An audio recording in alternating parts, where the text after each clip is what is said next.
All right, happy new year. It is 2024 here on the Power Hour.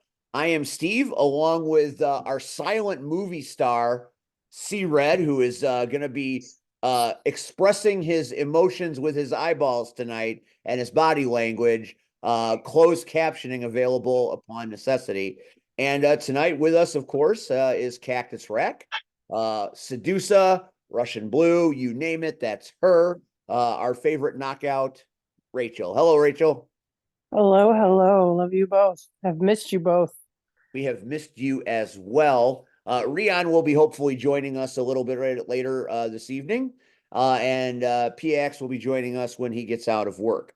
Our guest tonight, Pauly Thomaselli, will join us shortly as well. And we will talk about all his amazing shenanigans from this past Saturday night in Joliet as Rocket Pro Wrestling presented Resolution. But let's start with a few little housekeeping tips.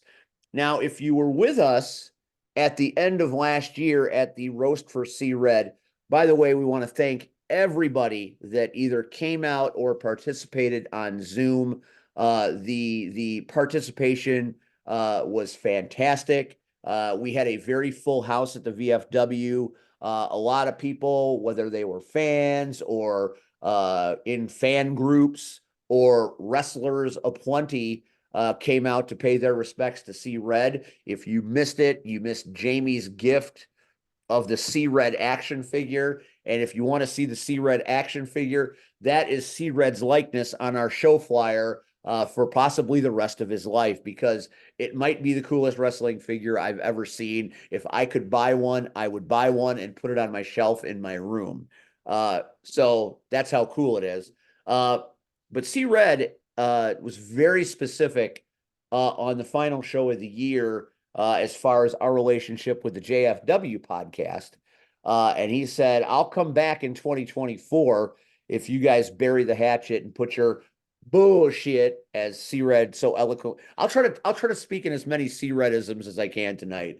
Bullshit as put it away, and I'll come back for 2024. So I thought about that for a while, and I'm like, you know, I like Travis. He's a good dude, even though we don't always agree on things. So I will be happy to honor C Red's request. And Travis was also only too happy to honor C Red's request, as he said on a recent episode of the JFW podcast. But I decided that it might be a good idea to take it a step even further. So for a long time, we were part of the Johners Podcast Network. Now, that was something that the Power Hour picked up during the days of Chicagoland Championship Wrestling. And we were there, and we supported their stuff, and they advertised for us every now and again. And it was nice. It was nice to be part of a collective. But everybody kind of went their own ways in the Johners Podcast Network. I still talk to John every now and again. They're great at what they do. They conduct some great interviews, so we still love them. But I saw an opportunity to join JFW's podcast network. So instead of working on behalf of the Johners Podcast Network, we are now officially part of the FreakNet Studios banner. And, so far of the posts that I've made, we've made very sporadic posts since the end of the year because I have not had a lot of disposable time on my hands. But everything we have put out there, everything we have shared, FreakNet has commented on it, shared it, and supported it. So we look forward to working with them over the course of 2024 and having our kumbaya moment with JFW. And I kind of have to at this point, based on some of the things that happened at Resolution, which we'll talk about a little later when our guest Pauly Thomaselli joins us this evening. But let us kick off 2024 by talking about something near and dear to my heart, as well as Rachel's heart. Let's talk a little bit about the knockouts. I'm very happy that some of my wrestling commitments I ended in 2023 as the year ended, so I had more time to deal with some of the things that I wanted to.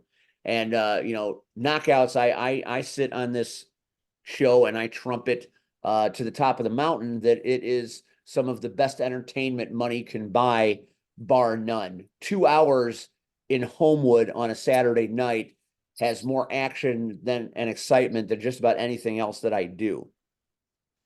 It's hard to explain why it's so cool, which is why I invite everybody out to see it. And whenever somebody that I recommend come see it does, they love it and want to be a part of it. The owners of the Rock Shop are good friends of mine. I went to school with Laura for many, many years. They own a local business. They are big supporters of the Chicago Knockouts. She wrote a great article in a local Homewood newspaper last year that got knockouts a lot more eyes. So as the year ended, the crowds grew significantly. Not necessarily directly because of the article, but somebody in Homewood reads an article and sees something that's entertaining, that's local, that'll take them 2 minutes to get to. And, it's fun on a Saturday night. That's how you get crowds that spill out onto the floor, like has happened at the Homewood Auditorium for the knockouts. So, it's a personal thing for me.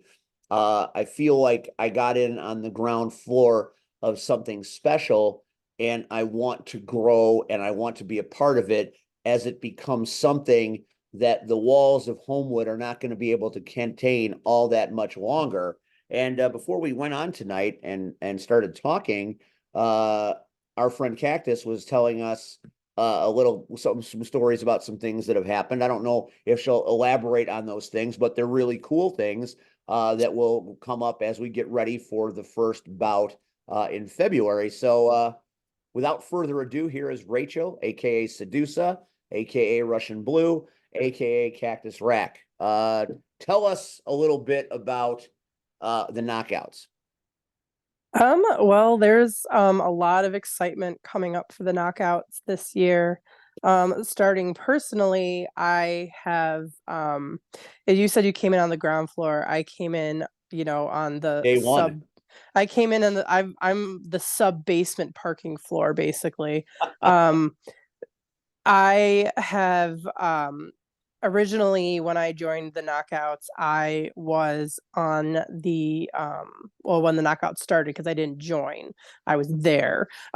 It was blue and green were my team colors, and that was consistent through COVID. And then when COVID happened and everyone was stuck at home, I decided to branch out a bit and give the purple and red teams a try. And unfortunately, I did not connect with those teams. Not with the well, I don't want to say I didn't connect with the team because I make it sound like I didn't connect with the people. I didn't connect with the personas for those teams. And it showed in my gameplay because I could not be in character because I was not connected to the characters enough to know what they would do in a given situation. And so I have made the decision to go back to being blue and green, which means Crushers and Haunters and means Russian Blue and Sedusa. So that's something to look forward to. And fingers crossed, you will see me as Sedusa February 24th in the opening bout of the 2024 season. Um, That and is great then news. that is, yes, I'm very excited about it. I am rhinestoning the hell out of some things for that. Just bedazzle Um, that shit. absolutely. I love hot glue and rhinestones, and I love them together. Um, and then we have some exciting things coming up. I don't really know how much I can give away, but just know that you're going to be seeing some of us on a larger platform than you normally would. Wow. And we will keep you posted on when that is occurring. And it's just very exciting. There's a lot coming up in the next year. The last year was our first minors league season, and they were phenomenal. And this year they are going to knock it out of the park. Um, we have so many kids now just really enjoying.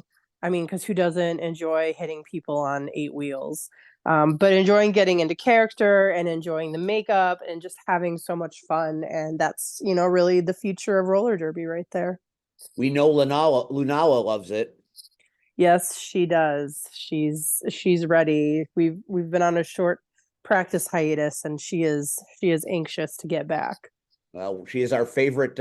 She is our resident knockout minor of this show, and we love having her on this show. So please give her a big hug from all of us here at the show. Of course. Of course. So it's a big year for the knockouts. It's going to get huge. When you have the chance to buy tickets, I suggest you do it because they're going And not only buy the tickets when you can, but get there as early as you can to ensure that you have a seat. Because when we say oversold, we mean we are oversold. We mean there are chairs out around the track next to the bed. Like you can sit almost next to the benches. That's how many seats we have to put out at this point. And we're now maybe looking at putting people up on the stage. Don't take my word for it. That's just the only place I can think of that we could possibly put more seats at this point. if you put people up on my stage, you're going to have some guest commentary people because I'm going down the line. Yeah, well, they better have nice things to say, or Russian Blue will have something to say about it. We will use that to our advantage if it comes to pass. So the knockouts, we will speak more about knockout business as the year progresses. We are ardent supporters of that. Obviously, Rachel is one of the beloved members of the knockout community. I do commentary for the knockouts. Rion Skills might be the minister of security or something. He's been a fight ref a few times. He did get beat up by Beat Her Juice at one point. I do recall a picture of her skating off with one of his shoes. So I have never he seen lost Beat Her that. Juice enjoy beating someone up as much as she enjoys beating up Rion. He does take it well. She enjoys that. But anyway, the knockouts, we will talk about them often, and we'll try to get a few more knockout guests. I mean, we had a good time with Coach Punchy and Coach Beater, as the season ended last year. Would be nice to get some more knockouts on this show. There are so many entertaining personalities, but don't take my word for it. Come to Homewood in February and find out for yourself. It's the best way to spend a very little amount of money, and that will leave you more money to buy t-shirts and Rabid Brewing beer, amongst other things. So now that that's over, I am prepared to bring in our very special first guest of 2024. Now, if you're a fan of wrestling, and I know you are, this guy really doesn't need much of an introduction. Where is he? I know. Oh, here he comes. All right, very good. He really doesn't need much of an introduction. His last name has been a brand for several decades at this point, and he has been an active participant on this show since its inception. Next to Marche Rocket, I believe Pauly Thomaselli might be our most regular guest. As a matter of fact, we might bring him in as a consultant or extra member of the gang at some point. That's what a regular Pauly has been. So as he logs in here, boy, do we have a lot to talk to this man about, which will lead into us talking about what went down Saturday night in Joliet at St. Joe's Park. Rocket Pro Wrestling presented Resolution. To get a little personal here, at least for a moment, wrestling shows, working at them, going to attend them, it allows an escape from reality for a few hours. It gives you a place to go. It gives you people to commiserate with, whether you're a worker or staff or a fan. For 3 hours, you are there and there alone, and a lot of life problems kind of go by the wayside. I took advantage of that myself this past Saturday, and I can't remember a more satisfying wrestling show than what we did at Resolution this past Saturday. It's always great working with C Red, and the main event was to be the final level, which is Marche Rocket and Shogun Chris Logan taking on Team Death Grip, which of course is the human highlight reel Acid, and our guest at this time, Mr. Pauly Thomaselli. Hello, Pauly. Welcome back to the Power Hour. Hello. Can you guys hear me okay? We can hear you. Awesome. Sweet. Okay, How's so everyone doing? I feel like I've been on it for a whole decade. It feels like. well, we're just about to make you a regular cast member at some point, so we'll work on your time frames and we'll get you in as a regular person. Red can't speak tonight unless you can piss him off to the point where he does speak. He's battling a little bit of a throat thing, and he said he's just going to react with his eyes and his body language. We'll see how long this sabbatical lasts. I've never heard Red go longer than about 4 minutes without saying a word. So we'll see. It's what time 4 minutes. is it now? I think maybe you're giving him a little too much credit there. And we'll say it's 6:50. By 6:54, he'll be saying, "Pauly, Pauly, come on, come on." I am Pauly, also that's bullshit.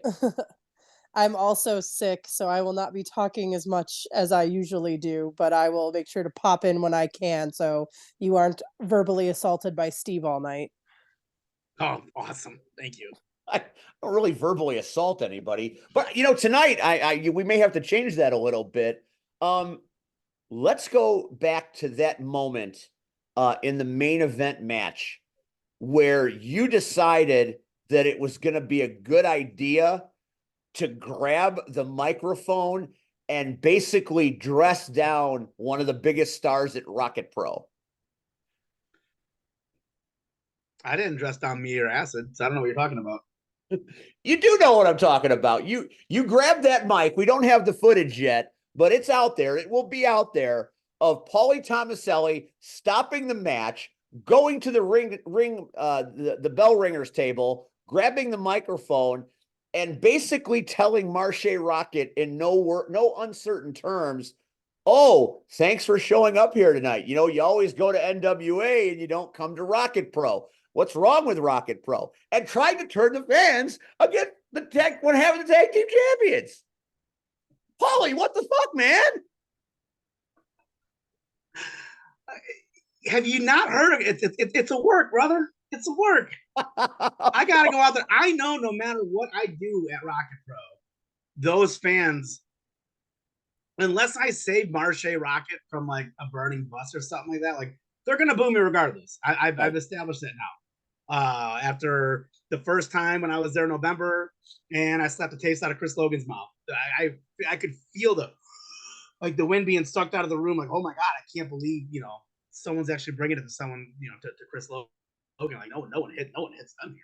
Well, they obviously don't know who I am. They must have forgotten who Pauly Thomaselli really is in Joliet, because, man, I'll slap the shit out of anyone. I don't care whether it's, verbally or physically. And it just happened to be one of those things where I was feeling froggy, so I jumped. I grabbed the mic and I wanted to see what kind of reaction I could get from the crowd. And the best part about it was I could hear you guys on commentary going, he did not just say that. He did not just say that. So 100%. You hit me right where I live, and it was one of those moments in time. Every now and again you'll get one of those microphone moments. The mic drop. You'll get one of those moments where somebody says something that you're not expecting that just absolutely captures the room. And when you went after Marche, I don't even think Marche saw it coming, because he didn't. Marche had that look in the ring like, "Bitch, what you talking about?" Although the bitch part, I'm using my own creative liberties, because if I said what Marche was really thinking, I would get in trouble. And since Red can't talk, he can't say it. He went, "Motherfucker." No, he would have said something else, but that's neither. Red knows what he would have said. Yeah, but I want you Red. Actually, you actually made Marche pause. You actually got a reaction out of Marche, and that never happens, because everybody knows something's coming, but you hit Marche with his son and his wife in the crowd, and you called him like an absentee landlord. Hilarious. You got to realize, man, like when I get on the microphone, like when that mic's in my hand, like, I don't have an agenda. I get my mic, I have my talking points most of the time. This time around, Aston and I just thought it'd be funny to randomly grab the mic during the match. And originally, as I'm walking to the table, I was going to pull the whole, if you guys don't shut up, we're leaving. Ha ha. It's typical Right. bullshit, right? A little ha ha, if you will. And but you audibled. Yeah, I looked at Marche. I giggled in my head. I thought it'd be funny, and so there was no like planning. There was no running that by acid, going, "Hey man, you think this would be funny?" Or what about this, or this? Like it just happened. And Red, I was gonna try to work in a spooky, real spooky in there because I want to go to a throwback from the old Elite days. Yes, yeah, he's laughing. He's laughing. Real spooky. You got him. Because I know that also would have thrown Marche completely off his game from back in, like I said, in the old Elite days. So I think what you're going to find is going to happen is someone is going to find that moment in the show when they put the show up on YouTube, and they're going to splice out everything but you on the mic, and that's going to go viral because they're going to have you and Marche, and they're going to keep going back and forth like they always do, and we're going to actually see Marche Rocket go. And it's gonna be one of those things that 200,000 people are gonna look at it and like it because hey man, hopefully a magic wrestling moment. Hopefully it keeps getting me booked at RPW. I really enjoy being there, man. It's a lot of fun. I'm having good matches there, which is always a good time. I get to team with one of my best friends, which is another amazing thing. So Red, for you, I gotta hear your thoughts only because in a way it was a small elite reunion. Sin was there, Acid was there, I was there, like Marche was there. Like for you, how did that feel for you to see that, like that foursome going on? Now you got to talk, motherfucker. See, he's doing this because his clock is running and he doesn't want to be wrong. And he hits you right where you live.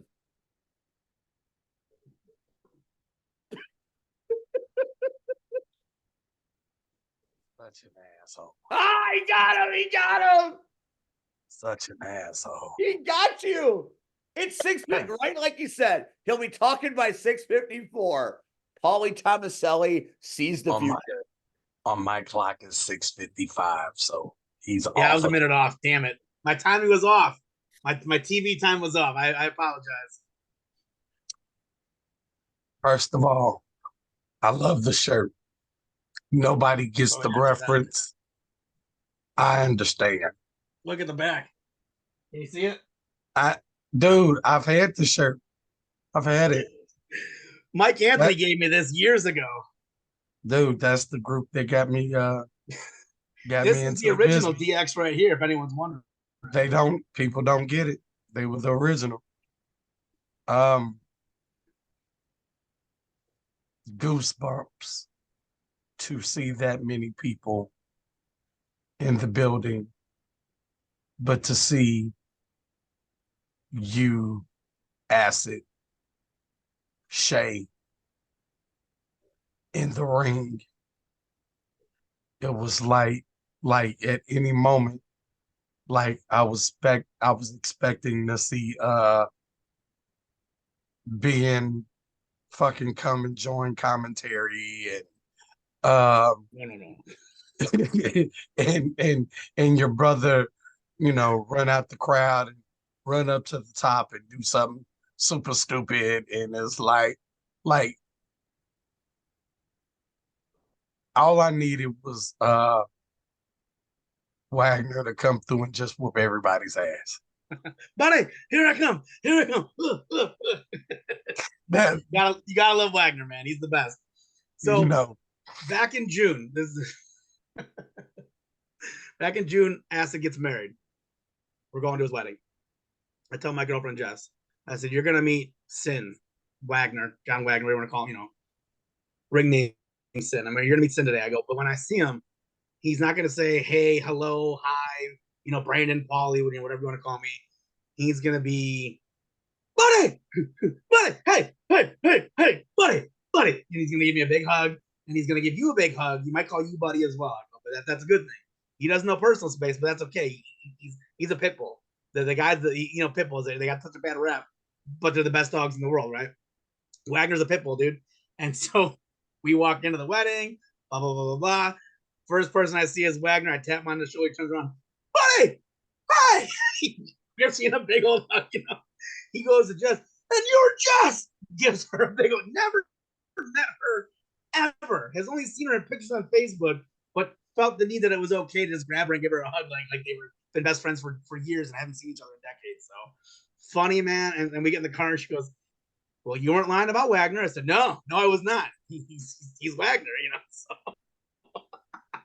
buddy, hey.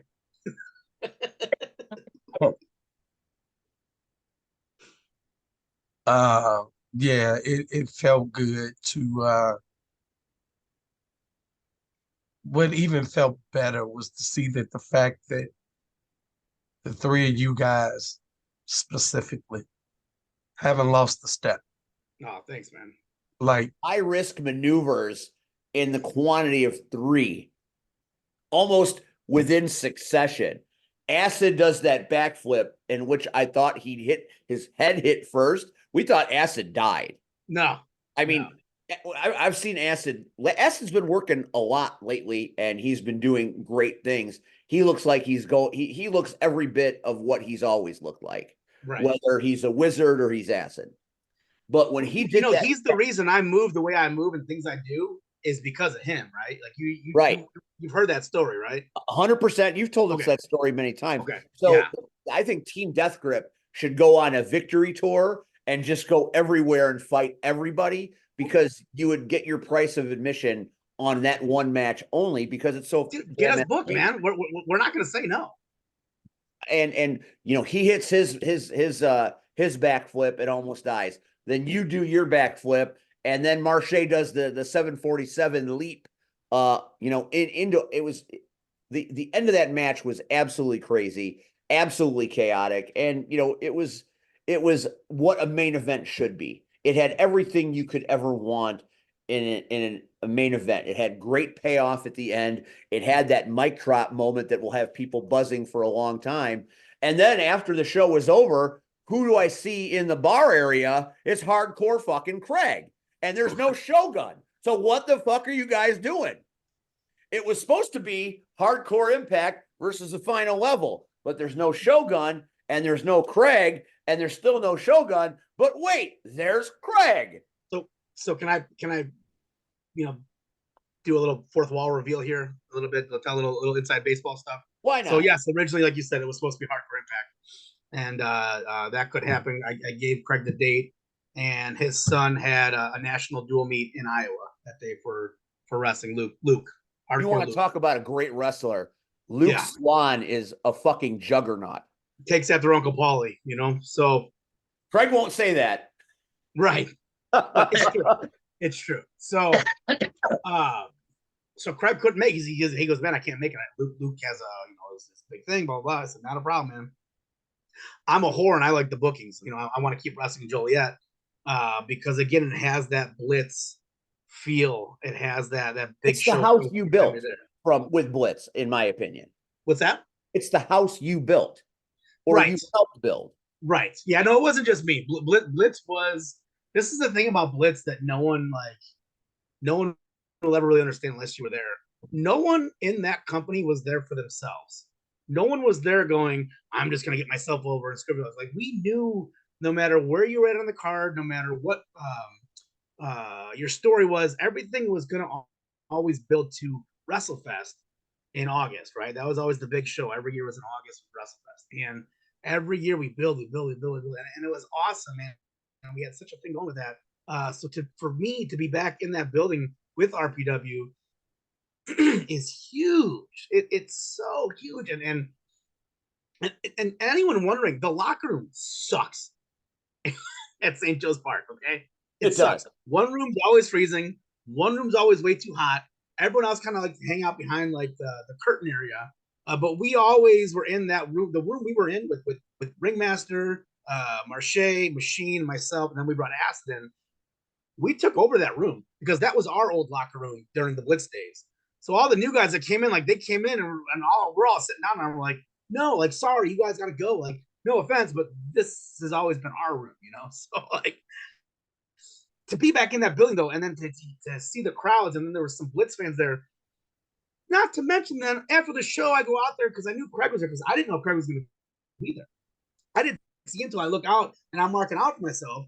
And I look and I'm like, fuck you doing here? You know, I almost tried to get him to come manage us, but he's like, whatever. So, but I go in the crowd and there's a dude was wearing a Hardcore Impact t-shirt.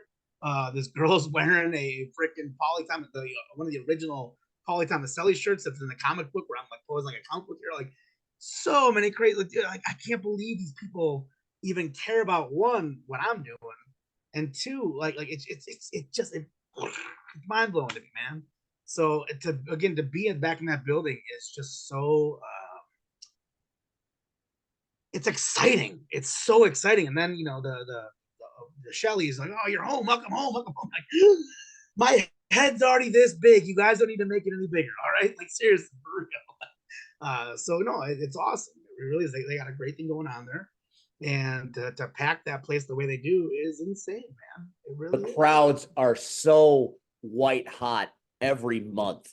And we had gone through a couple of shows where it because of the time of the year and because of the what was going on around, we had not a ton smaller but a little bit smaller, but on Saturday it was back to rafters. I mean, there are people and why is lined up that? on every Why is it? hall. What was the main event? What was the main event?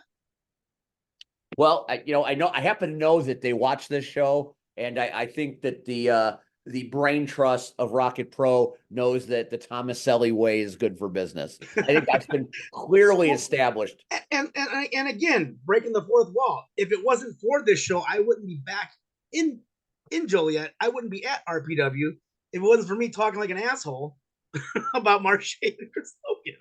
It's still one of my favorite things that I get to say when people say, "What the fuck are you even doing every Tuesday night?" Hey, it might not be for everybody, but I'll tell you what, it got matches set up at a promotion that I work for, which is that's all we want is, Right. Hey, that's a good idea. And if I can toot my own horn, the couple of times I've been there, I've had some pretty good freaking matches, man. Oh, you've had I always see the people wanting more. I think the people, I think what amazes me the most is how you, even where you're at in your career, can still do those very dangerous high impact moves.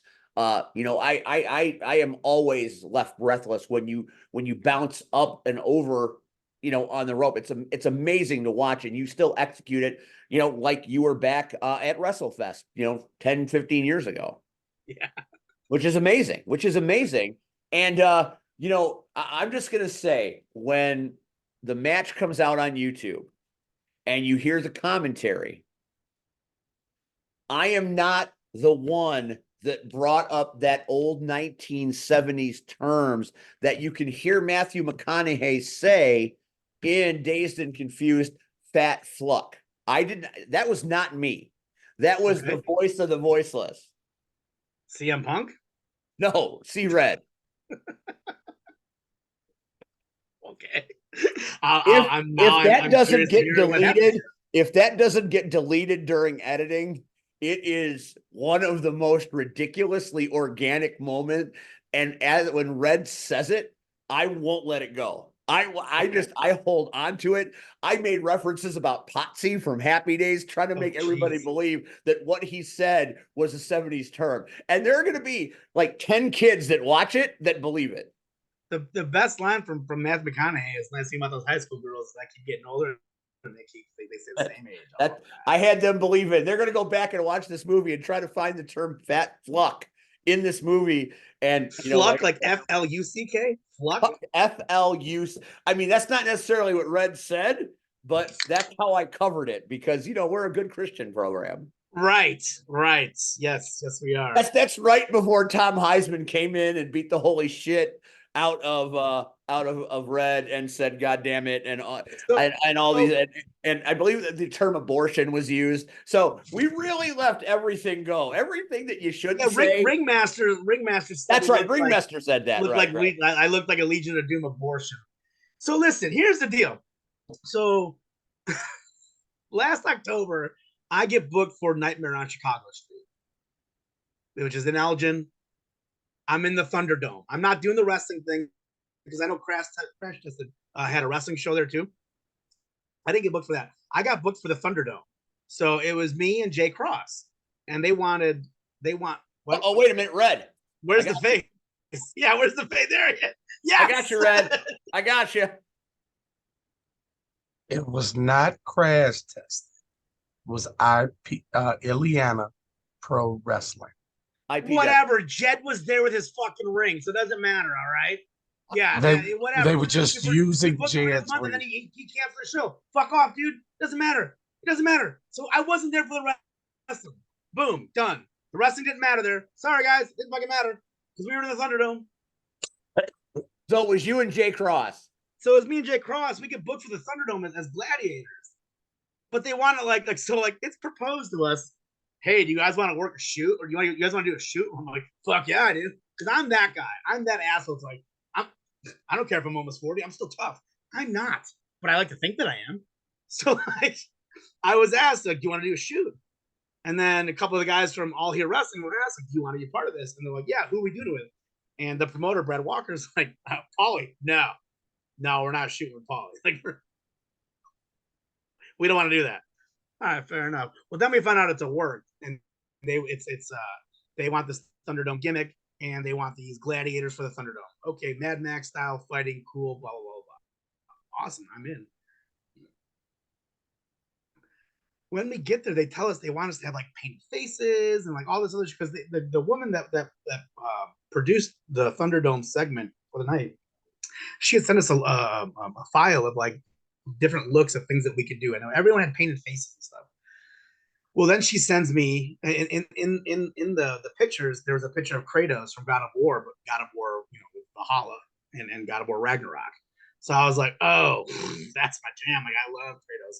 Plus, I wanted to do Kratos this year for Halloween. That was going to be my game plan, to do Kratos for Halloween this year, instead of doing Ultimate Warrior or something like that. And then she said, don't worry, I have makeup artists. I have this, all blah blah blah. Okay, great. So I made gear for it. It was all this crazy shit. And Kevin Palmer saw it when I put up the photos from the Thunderdome, and I jokingly said, like, hey man, do you want this look for November 4th? He's like, sure, if you want to do it, like, I don't give a fuck, like, have fun. I was like, okay, cool. Because I'm that mark for the face paint things, I was like, fuck yeah, let's do it. So that's what started in November, and then we're getting ready. So now here we are in January. I'm like, all right, I'm with Acid. He doesn't paint his face. We're gonna go out there. We're gonna flip around. We're gonna do this. We're not gonna worry about painting our faces. And then I'm like, hey man, you want to paint our faces? He goes, I've never done that. I'll do it for you. He goes, well, I trust you to do it, man. Fuck. I'm like, all right, cool, sit down. So I just threw the one little gimmick on his eye, and he's like, that's all I need. That's all I need. I'm like, all right, cool. So then I had painted my face up, and I did the half-ass Road Warrior Hawk, and Road Warrior Hawk meets Crush when he was feuding with the Macho Man. That's where I got that. Hey, you guys look great. Team Death Grip was back, and we all felt the impact of that. No pun intended. Well, and Nolan is he's such a good fucking dude too. He was so nice to deal with there. It was great. Dude, he's the coolest. Listen, Mike Nolan is literally cooler than the other. And I do clips and shit that I do was from watching him when I was a teenager wrestling with my brother. And I went, oh, well, fuck, if he can do that, I can do that stuff. And now here we are 20 plus years later, and we're teaming up. And I'm that little kid, like, no, man, I'll take this super bump. You stay in the corner. Like, we're good. Like, it was such a great match. It was such a great story. With Shogun out of the way, it allowed the three rings to come in and do their we do what we want when we want, and Machine was his tag team partner, and everything just worked out. And as far as pivoting on the fly, it worked well, and it was really great, and the crowd enjoyed the hell out of it. And you can't go wrong with Machine, man. I'm sorry. Okay, let me rephrase that. You can't go wrong with anyone from the three rings. But Machine, I got a special spot, right here in my heart for Machine, only because I've known him, again, another guy that wrestled with my brother, that when I broke in the business, made sure I was taken care of, made sure people didn't mess with me, made sure that I was okay, made sure, hey man, you hang out with me, put your back by my back, people won't mess with you. And he always took care of me. And, we made the joke. He was so happy Saturday night because in our 20 plus years of friendship, he's never beaten me in a match ever. And he goes, look, I might not be pinning you, but at least my team's winning finally. Like I'm finally beating you, 20 plus, So that was a big joke for us too. It says winning doesn't matter. That's great. Yeah, What a winning great doesn't story, matter, man. It's pro wrestling entertainment. That's what pro wrestling is, entertainment, man. So as long as people are going home happy, that's all that matters. Oh, and everybody at that house. And like I said, from the minute we started until the minute it ended, it was one of the most satisfying Rocket Pro shows I've ever been a part of, and I've been a part of some good ones. And the payoff at the end with the main event was as good as we've ever had. So kudos to you and Acid for reuniting Team Death Grip and absolutely blowing the doors off of St. Joe's Park. And see Red. You hear that, Kevin Palmer? Keep booking us, big guy. Yeah, Kevin, you got to do something. And see Red wishes that Machine had looked out for him back in the day, because see Red almost left professional wrestling because of Machine. What? Right, Red? What? No, it was not leave wrestling. You don't know the story, Pauly? I've never heard this. I've never heard anyone say a bad thing about Prater. This is like shocking to me. So I'll give you the small version. So when I finally got it in my head that I wanted to wrestle,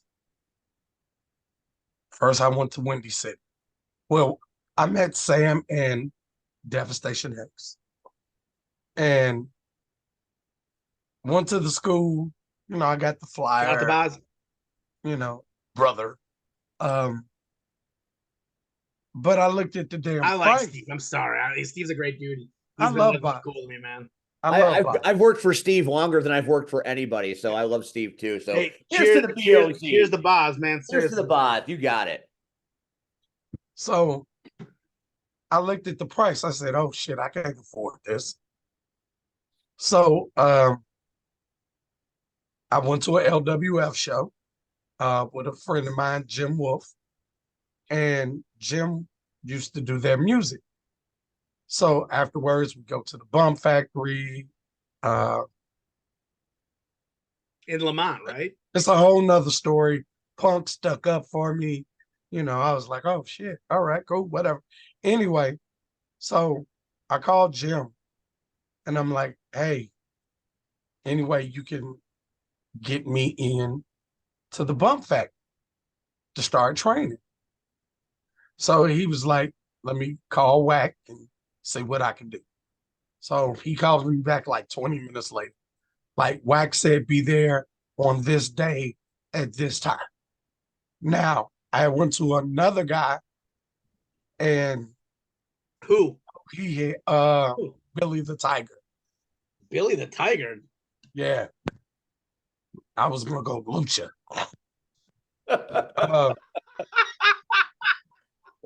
Che Rojo. That's Che C Red in Rojo. Spanish, for those of you that don't have a translator.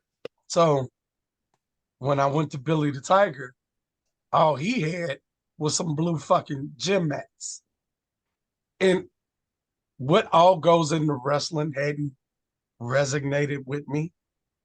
So I was instantly turned off.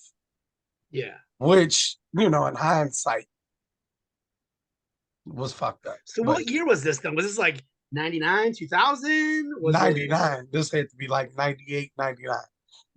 98, 99. So they were still kind of technically yarders in 98, 99. So But they had the warehouse.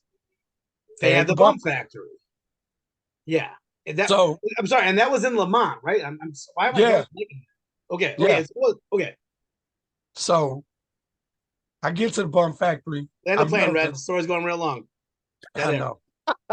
Pauly's not getting to talk enough, so you're cutting in on the Thomaselli time. I know, right? So I get there. And you were supposed to be mute anyway, right? I know, this dude. 6:55.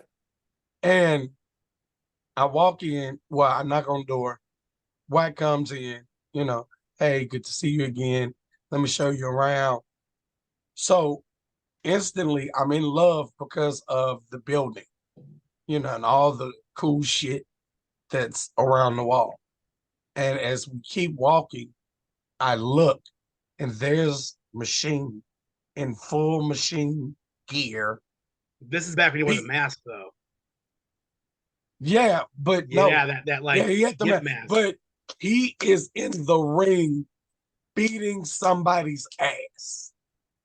I don't know if he, if they're doing it for my benefit or, they going through a match or what the fuck they're doing. But I'm seeing this insanely crazy motherfucker beating somebody's ass. Looking the way he's looking.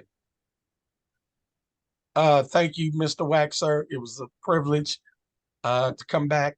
So it wasn't anything. I thought he was, wow. So a roundabout story, if you want to fast forward 15 minutes, is you got scared because you saw Prater in his gimmick. That's it. Yeah. He almost scared him right out of the business.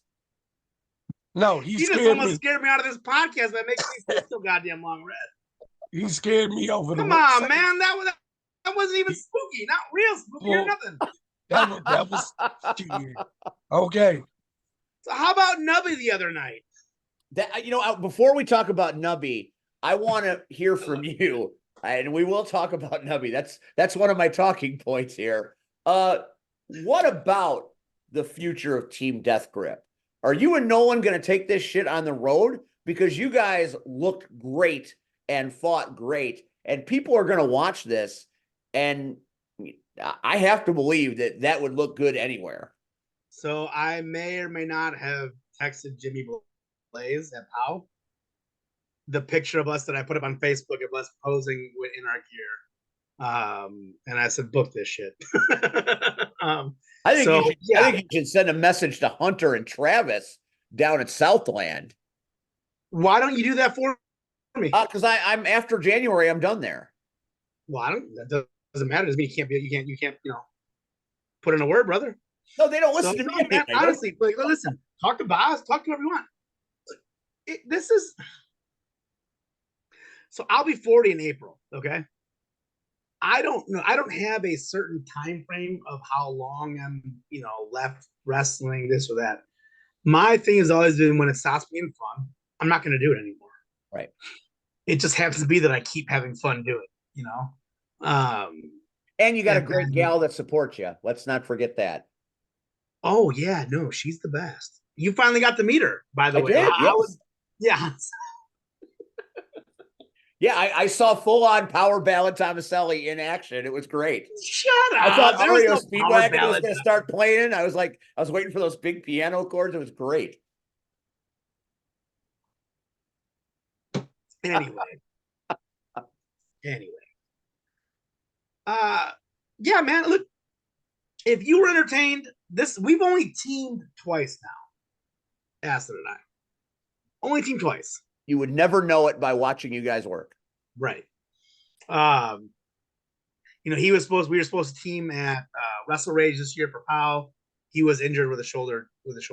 I saw that shit happen. That was some painful shit. Yeah, it was messed up, right? So that was supposed to be, we were going to really try to get something rolling here and get things going. I do feel that, this past weekend show really did help as a team to form something to make something go. But like I said, that's my brother from another mother too. No different than Craig.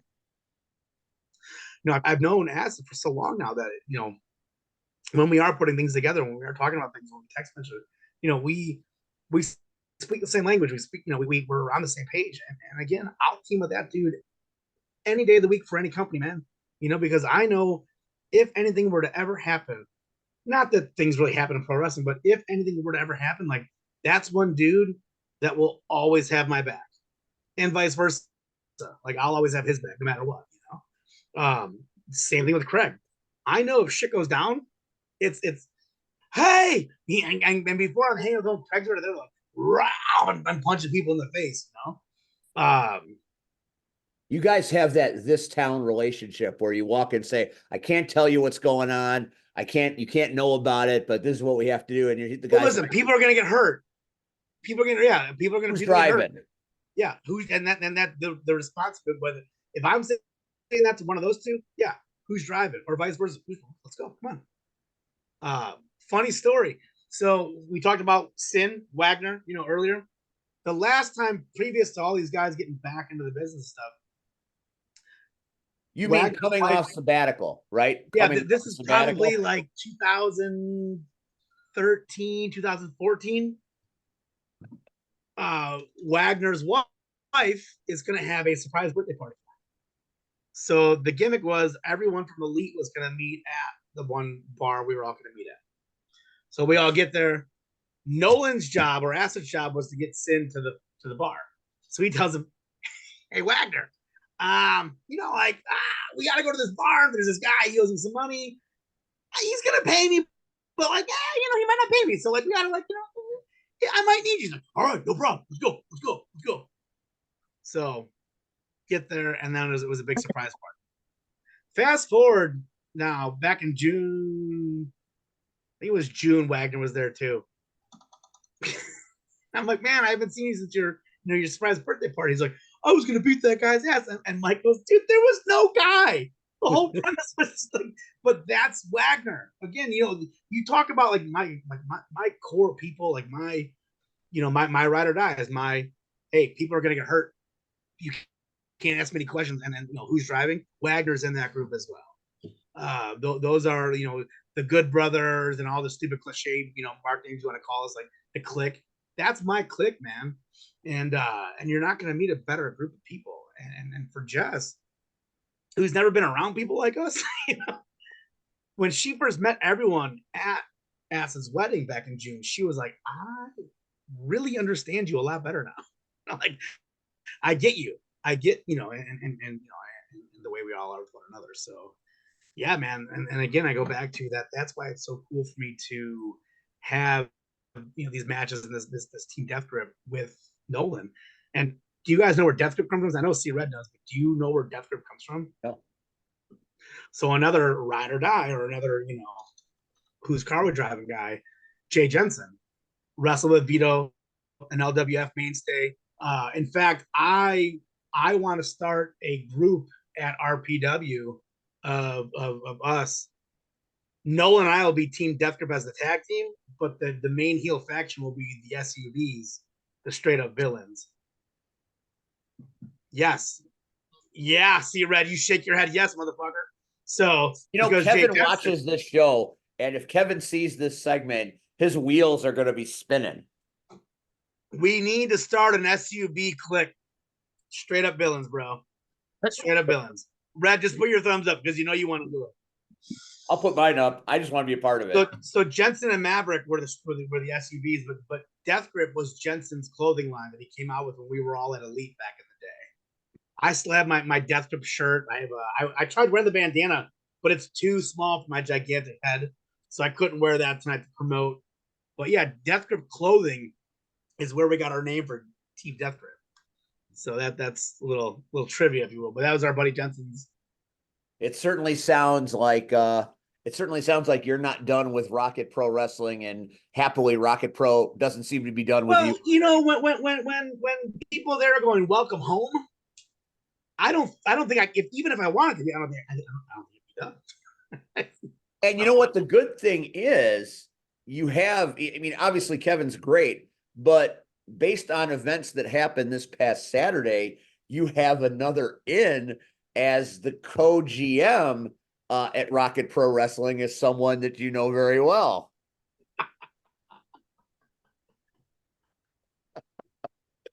I'm going to let you expound anything you want to say about now I'm not lying when I say this.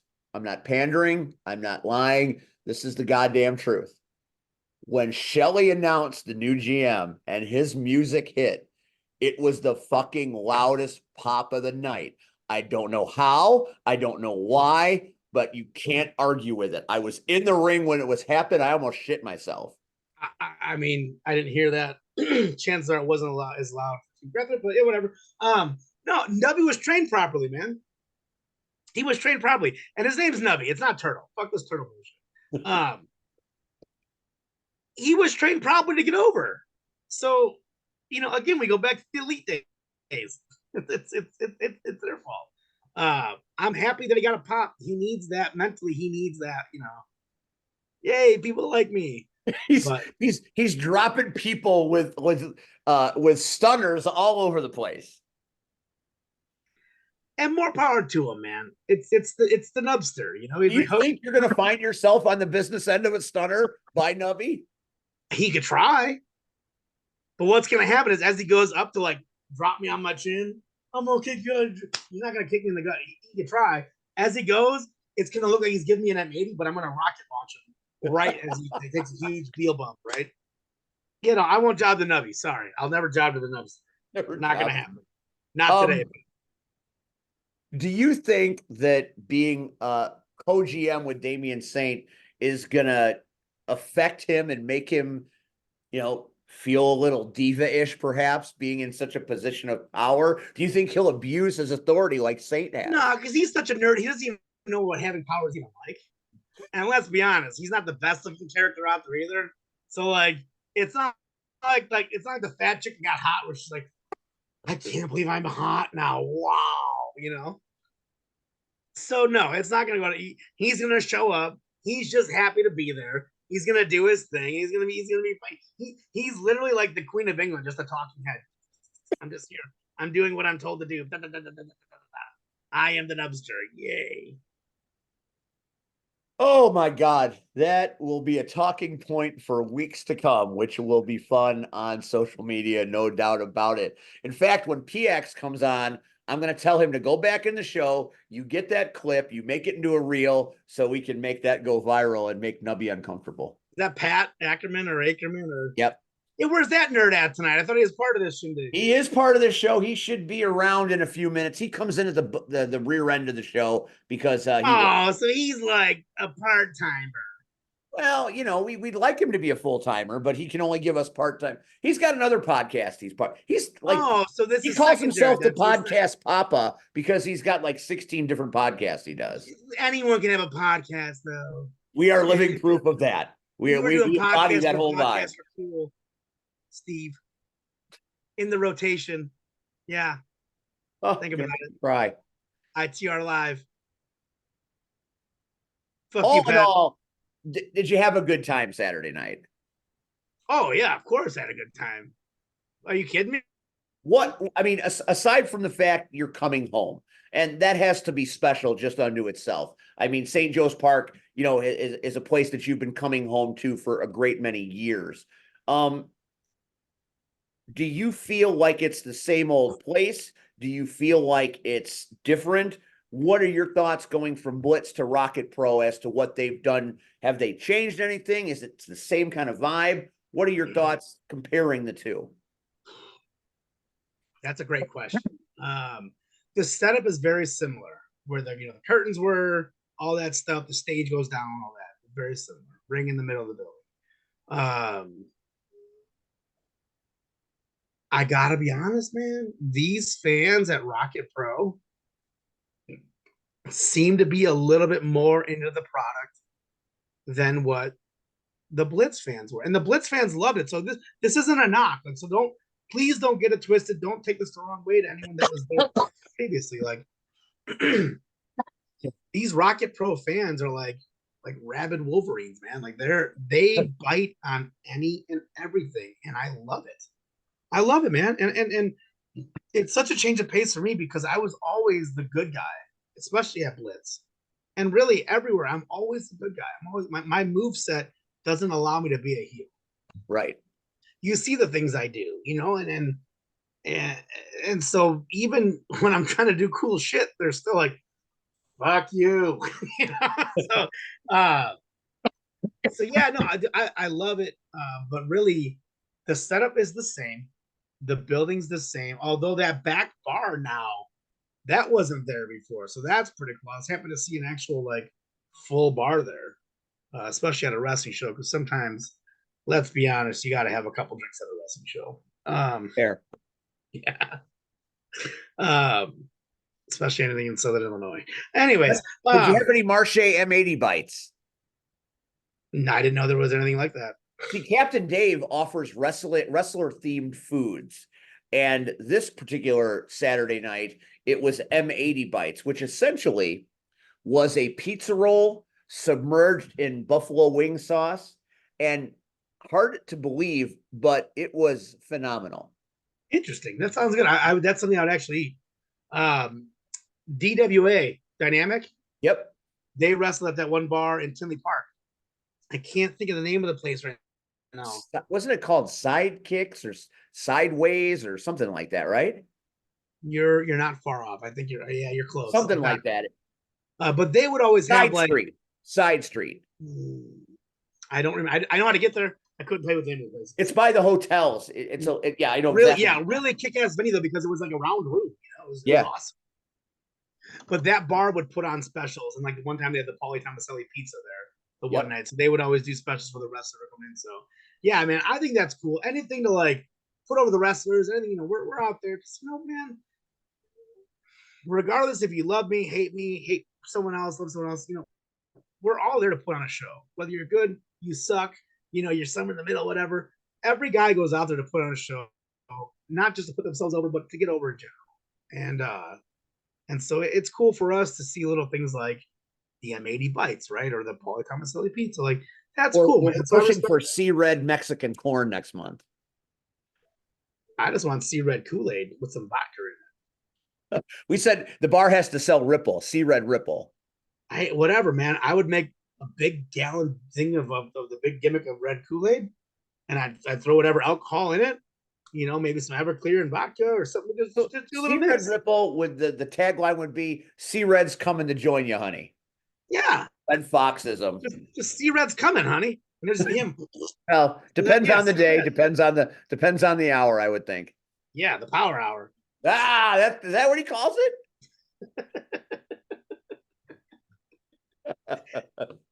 C-Red one time did it every day for a whole year. He did?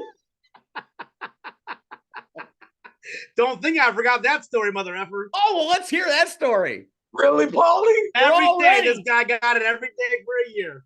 I was so jealous when I heard that. I was in a terrible relationship at the time. This is back in probably 2009. So. Wow, Pauly, thanks. Every day for a year, huh, Red? Yes. Was boy. Was this before blue pill technology, or you back in your heyday? No, me and my wife had heard a couple that said that they had did it like 6 months straight, and it improved their marriage. So we were driving to work one day. We were like, 6 months? Fuck 6 months. We can do a whole year. So for a whole year, every day, we did. Now we're divorced now, but shit, That's the disclaimer here, kids. If you love the Big Mac and you have the Big Mac for a year, chances are in December you ain't gonna love the Big Mac no more. Well, that's bullshit because Big Macs are delicious. No, actually, took 2 more years before we divorced. Maybe I should have used McRib as the terminology, but that's neither here nor Fuck the there. McRib. So, but damn, Pauly, you just on here, you never know what Pauly's gonna expose. See, Rachel is still here, but is refusing to. She has not said one word. I feel now. like, in fact, we will probably be up? vehemently chastised by the time this is over. You know what's fucked up about Rachel? And I love Rachel. All right, so let's call it what it is. But every time I come on this show, she's sick. Oh, my this doesn't feel good. Oh, that. Oh, I'm not gonna talk here. Oh, I'm not gonna. She never participates when I'm on. So I really do feel that Rachel does not like me at all. False, because if I didn't like you, I would have given you hell for the fat chick joke. So fat chick joke. You said about Nubby, that's not the fat chick becoming hot. See, you don't even remember saying it. You've never had a friend that lost a bunch of weight that was like, oh, no. I am the friend that lost a bunch of weight.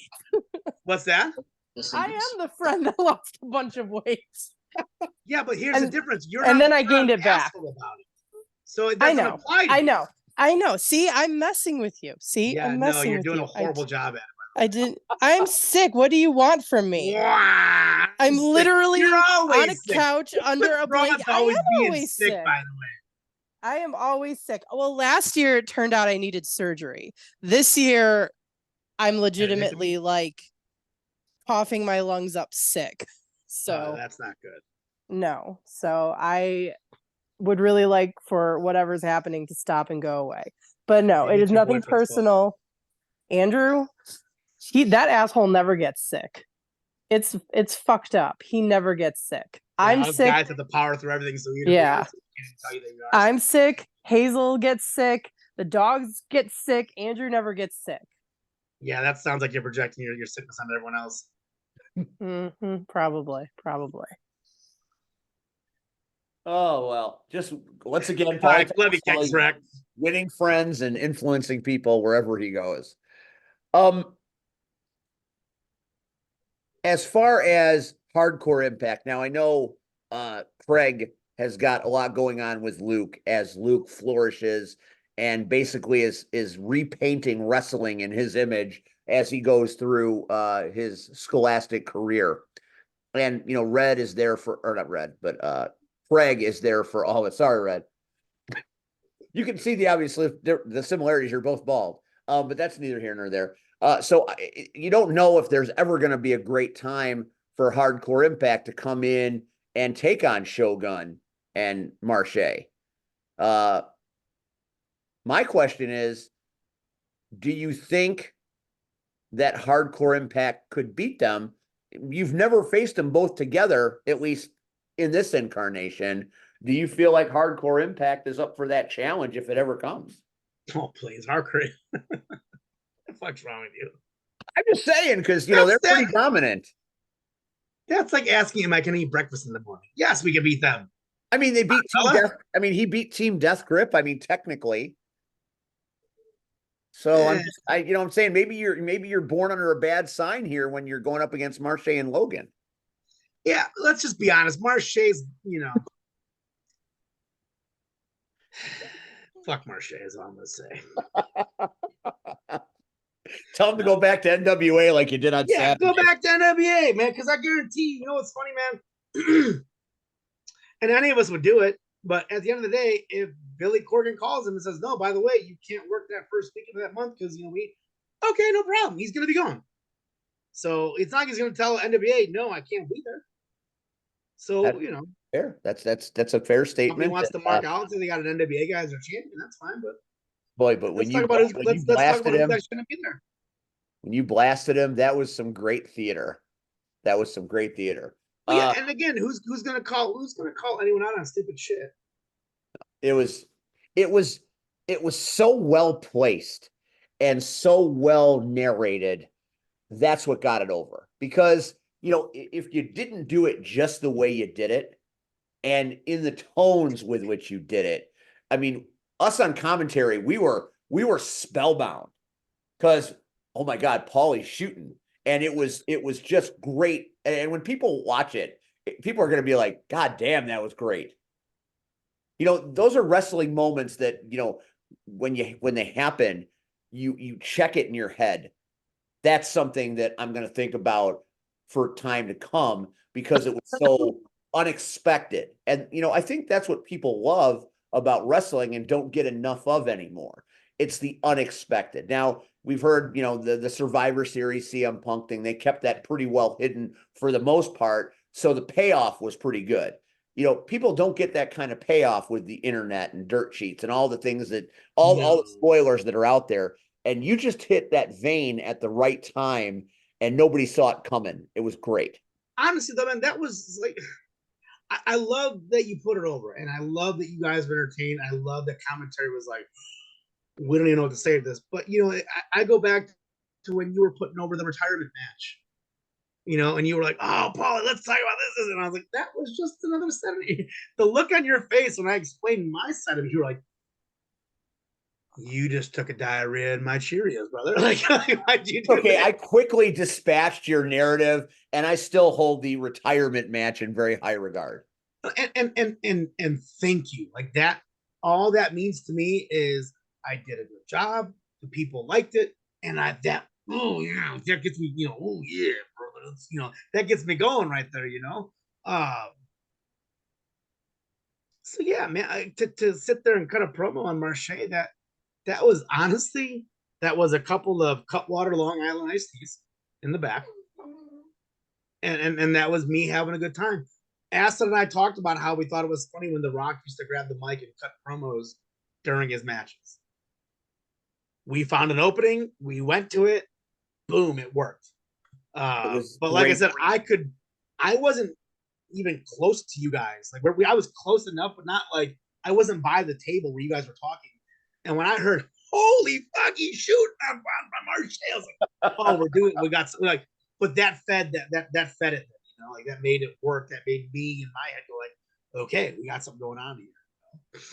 It's gonna look really good, and it's gonna sound really good when they get that thing up. I will encourage everybody to keep their eye out for the Rocket Pro Wrestling YouTube page when Resolution comes to home video.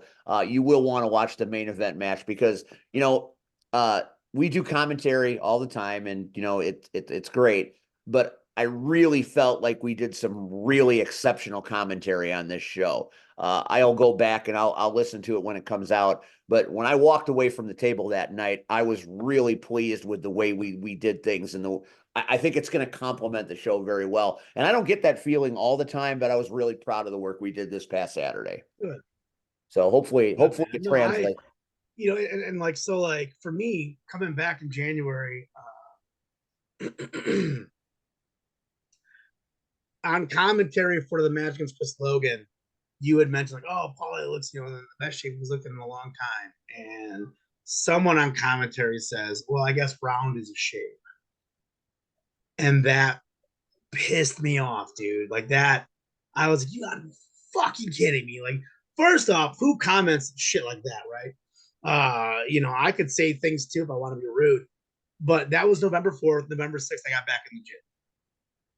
I said, fuck it. Like, I can't do this. So to come back, it was literally 2 months to the day to be in there with Marche, who looks phenomenal. When I finally saw the pictures that was, things are taking, like, I didn't feel like I was a slouch. I didn't feel like I was a fat ass, and I knew how he looked. So let's call a spade, But I was still like, fuck you, like, I'm gonna get out there. And so now, yeah, so then again, no one looked in great shape. Machine, he's a monster. He doesn't matter what he looks like. He's scary as shit. Yes, Marche's in great shape. So you talk about your main event. We knew, like Nolan and I knew we had something to prove. That's I knew we had to come back. Like we had to come out there. We had to kick ass, and I feel like we did. And so again, I like working over there at Rocket Pro. It's an honor and a privilege to be there, and knowing that I did have a little bit of at least a little part of making that building special, making that that area rocking and stuff. It really made me feel good, man. And oh man, knowing that like Rocket Pro doesn't bring names, and they still pack that building every time with 300, 400, 500 people, like that's awesome, man. And then even Shelly told us like, yeah, tickets are down the past 12 months, blah blah. And look, I know it wasn't just us. I know it's Thanksgiving time. I know it's Christmas time. It's travel time. But knowing that like we were the marquee, like we were the match on the marquee, like we were the main event, like we were the pitchers that were selling the event. I had someone send me a photo of the little cards, the little cards that the flyers, whatever. Yep. They were at his gym. He's like, bro, you're at my gym right now. And I was like, oh fuck, So again, it felt good knowing that like that match brought the people in. It felt good knowing that we did something right, And so like I said, I consider be cocky, I can be an asshole, but at the end of the day, the four of us brought something that I feel was a great match. I hope everyone was entertained. And from the sounds of it, it sounds like everyone was. So that's what's awesome. That's what makes it worthwhile to come back, every fucking time to do what I do and have fun doing it and not quit. It's like you can't retire from a hobby. Any asshole that retires from indie wrestling, you're an asshole because this isn't paying your bills. It's not your job. You're quitting. You're stopping a hobby. Sorry, it's my personal opinion. Or you're going on sabbatical. What about sabbatical? I said, or you're going on sabbatical. Yeah, ask my brother Vito about that. He quit 2013, but he's had a couple matches since then. So we're still trying to get one more Vito, Sal, and Pauly 6-man tag somewhere. Hey, Kevin, did you hear that? Sal, Pauly, and The Vito. price has to be right for Vito to come back, and that's the problem. I'm just saying. Kevin watches. Book that shit, man. For real. Kevin watches. We got to make sure Kevin gets his money worth. Kevin's I got the one man. question about the end of that match. And I have a quick question before your question. Go ahead. I Rachel. want to know the shape of the person that had the fucking audacity to say that round is a shape. Like, I want to know what kind of physical shape they were in to have the balls to say that about you. I have no comment. It wasn't me, but I have Just no go back and watch the match with Chris Logan on YouTube. Okay, I will. I know when it was said, I was like, hey, wait a minute. You can't say that. No, you tried covering it very well. I did. Because it's, like, hey, bro, I don't even know who sorry. I'm talking about, but it's always like the schlubbiest person that has some shit to say. I mean, there's also people that play characters too and have a good time doing it as well. So That's fair. That's fair. There was a kid in the crowd that I did cut a promo on. You know, he's in his second trimester, and I'm like, dude, you don't even look like an athlete. You got stuffed in lockers in high school, so that kid was an asshole. Yeah. But yeah, no. At the end of the day, it was motivation, and it's weird. I'm still at 240 pounds, sort of 35 pounds, but I like what I see in the mirror, so I'm okay with that. And you look great, working a great match this past Saturday. There's no doubt about it. Yeah, and I can still backflip, so that's all that matters. Fuck everyone else. I want to ask you one more thing, because this is something I noticed that not everybody will notice. You had to be there in the moment to see it. After it was all over and the 3 rings left and Marche was getting ready to leave, he was brutally jumped by Matt Creed and Tom Heisman, the Youth Gone Wild. Nerds! And I noticed that you and Nolan kind of strolled out like maybe you were going to make the save, and we're like, nah, fuck it. Let's go. So can you care to comment on what might be set up as a triple threat tag team match at some point? Because you could have helped Marche, and you're like, nah, fuck it. Let's go get a beer. So, okay, do you want work or shoot here? I'll take whatever you want to give, because I know I saw it. I thought you guys were going to run in there like the Swiss Army and save the day. And you're like, it looked like you were getting ready, and you're just like, nah, fuck it. So I hate being a heel. hand up, right? I swear this is my right hand. I hate being a heel. I love being a babyface. So I blame my brother Vito for that. Because when we were kids growing up and we were wrestling in the living room, pretending like we were big time stars, he was always the heel. I was always the babyface, and so I equated that the reason I love being a babyface is because that's what I've always been. So when that shit happened, I was like, the natural instinct. Yeah, I was like, hey, let's go get a pop. Come on. You were hulking out. You were getting ready to hulk up. Oh, bro, I wanted that Legion of Doom. Pop. So I was like, let's go. And he's like, nah, man, fuck it. Come on. I'm like, fuck you, Mike. Let's go. Come on, right now. Let's go. And he's like, nah, fuck it. Let's go. We'll get you back. I want to be a heel. I'm like, all right. So there was if he wasn't holding on to the back of my singlet, the back strap of my singlet, I would have went out there. I was gonna fuck people up, and I was gonna do the whole like, yay, we're all friends, babyface Jones. That was my original game plan to do. I'm glad I saw it, because it made me think, wow, this could turn into a triple threat very easily. Imagine that Survivor Series team of Chris Logan, Marche Rocket, Acid, and Pauly Thomaselli against anyone. It doesn't fucking matter. Doesn't matter. By the way, Rocket Pro, make a Survivor Series show and do that. Let's go. Kevin, he is just feeding you all this great information. Brother, I got ideas for days. That's all I do is think about wrestling. I work in a factory with earplugs in all day long because it's so fucking loud. So all I can do is talk to myself. This is all I think about is for wrestling. It definitely works out to the best, because without you thinking about it, we never would have gotten Pauly Thomaselli's return to Joliet without you coming on this show and shit talking Marche yet again. Good things happen when you shit talk Marche, and I don't think Marche likes it very much. Oh, Marche loves it, man. This goes back to like SSW days though, up in Kenosha. Like there was one promo we did we're back and forth, back and forth. I'm like, come on, Fresh Prince. I don't know why I called him Fresh Prince, but in the moment, he looked like Will Smith to me. And so he's Fresh Prince. Does that make Red Jazzy Jeff? Yes, getting thrown out of the fucking house by Uncle Phil. South Philly, born and raised. You did go to Chikara. So yeah, let's not forget because that. of us. It worked. PX has joined us. How you doing, Pac-Man? I wish there was actually a Rion. I'm doing good. How are you? We're doing okay. We're talking with Pauly Thomaselli. Do you have any questions for our guest this evening now that you're here? None that come to mind right now. Well, then what the fuck are you doing here, nerd?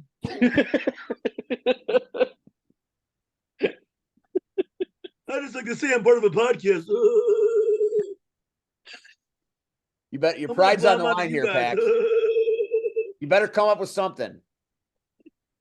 I will. Give me a minute. He's Nubby Dose. We were talking about Turtle being the co-GM and Nubby. And Pauly was very, very complimentary to your good friend and podcast mate. He will enjoy everything that was said. I'm sure. I did feel bad. I gave Nubby a Peter Tap. That's my gimmick. I used to be known as Peter Tap Jones in the locker rooms. So I gave him a Peter Tap roll time saying, he's like, I brought you a gift. I'm like, oh, I'm an asshole. And he brought me a full jewel bag, almost full of Reese's peanut butter cups that were the pumpkins from Halloween. So I felt a little bad about that. So for that, Nubby, I do say I'm sorry. It's always great fun when you come on this show. Your charisma and your storytelling is just such a breath of fresh air. When people need to laugh a little bit, you make them laugh a lot. Thank you, man. That means a lot. You are going to be wrestling upcoming places, I have to believe. What's 2024 look like for Pauly Thomaselli? So a few weeks ago, I had posted a photo. It was an old photo of me and Derek St. Holmes. It was a man. We had a match in Elburn, Illinois for NAPW. And I had jokingly said in the post, because I reshared it, or reposted, I should say. I would love to work with Derek again because, goddamn, that guy. Talk about when you, as a pro wrestler, if you want to work a pro wrestler, you want to work with Derek St. Holmes. The dude's awesome, and his knowledge of the business is insane. And I always like to joke. When I was on shows with him, I like to joke to him like, "Hey, man, the first time I saw you wrestle, I was in 8th grade." You know, trying to be a dickhead, right? So then, one of those weird ask and you shall receive type situations. February, I believe it's February 17th. I will be back. Yeah, back at a new company or at an old company. Bruce City Wrestling. I'm coming back to Bruce City Wrestling. Dude. Oh my! I am. I'm so goddamn excited about this. Like, Bruce City again. You talk about RPW, Joliet, St. Joe's Park, huge, right? Right. Bruce City Wrestling for me is the first place I wrestled at outside of Illinois. That's the first, Wisconsin booking. That's the first outside of my home territory booking. Like, right? So, Frankie. That is the land of Frankie DeFalco. Yeah. Have you seen Frankie lately? Frankie looks like $1 million fucking dollars. Oh, $1 million, man. Yeah, no, I follow him on Facebook. I mean, we're boys and stuff. And dude looks great. And kudos again, to Frankie. Let me say this publicly, Frankie. Thank you. Frankie booked the Beast against Pauly Thomaselli, February 17th, Waukesha. Bro, I cannot wait. I can't fucking wait for this match. It's gonna be awesome. I have no more bookings left in January. And then, so February I have that. And then in March 23rd, I'm working for POW again. I'll be back at POW, my other home, away from home. Jimmy Blaze, much love to Jimmy. Jimmy, again, another dude that I met through my brother Vito when I was a kid before I even got in the business that has always, no matter what, had my back. And And so I can't wait to come back home to Powell as well. So it's weird. I have 2 homes, and I've never had that before. It's Well, always I been have to one or the other. believe that St. Joe's Park is going to be your home because now that you've reestablished yourself there, I feel like it would be hard for Rocket Pro to not get you there as much as they can. We'll see what happens, man. Like I said, I'm just happy that at, like I said, almost 40 years old, I'm still able to go. I have been fortunate enough to be around the right people. I haven't done anything stupid enough yet to get hurt, knock on wood, and hopefully that stays that way. I'm having a great time doing it, and hopefully 2024 is even better than 2023, and we'll go from there. Hey, Red, are you in any way, shape, or form able to give Pauly at least a few roses? Really, after the way he outed me in my 100 days. All I can say is when he 100. hears commentary, you're going to owe him some roses. Were you shitting on me, Red? Oh, my God. My God. It's Shay. It's Shay. You know, Shay is my You may rider. never come back on All this right, listen. podcast again. I did just watch the 1992 Royal Rumble where Bobby the Brain Heenan's putting over Ric Flair, but really, Red? Really? It's Shay. It's Shay. You're dead It was to me, Red. business. It's not personal. Nah, bro. We're not bros anymore. The one man I never Peter tapped at a show. You're getting it the next time I come to RPW. Book it, Kevin. One more match. Pauly versus Red. Red comes off a sabbatical. Fuck that. Come on, bro. Learn how to work, kid. I'll teach Turtle, you. book it. Turtle. I'm the one guy you never worked. And for that, I am grateful. So it's funny how you mentioned a few names and you were a kid. I knew who you were, of course,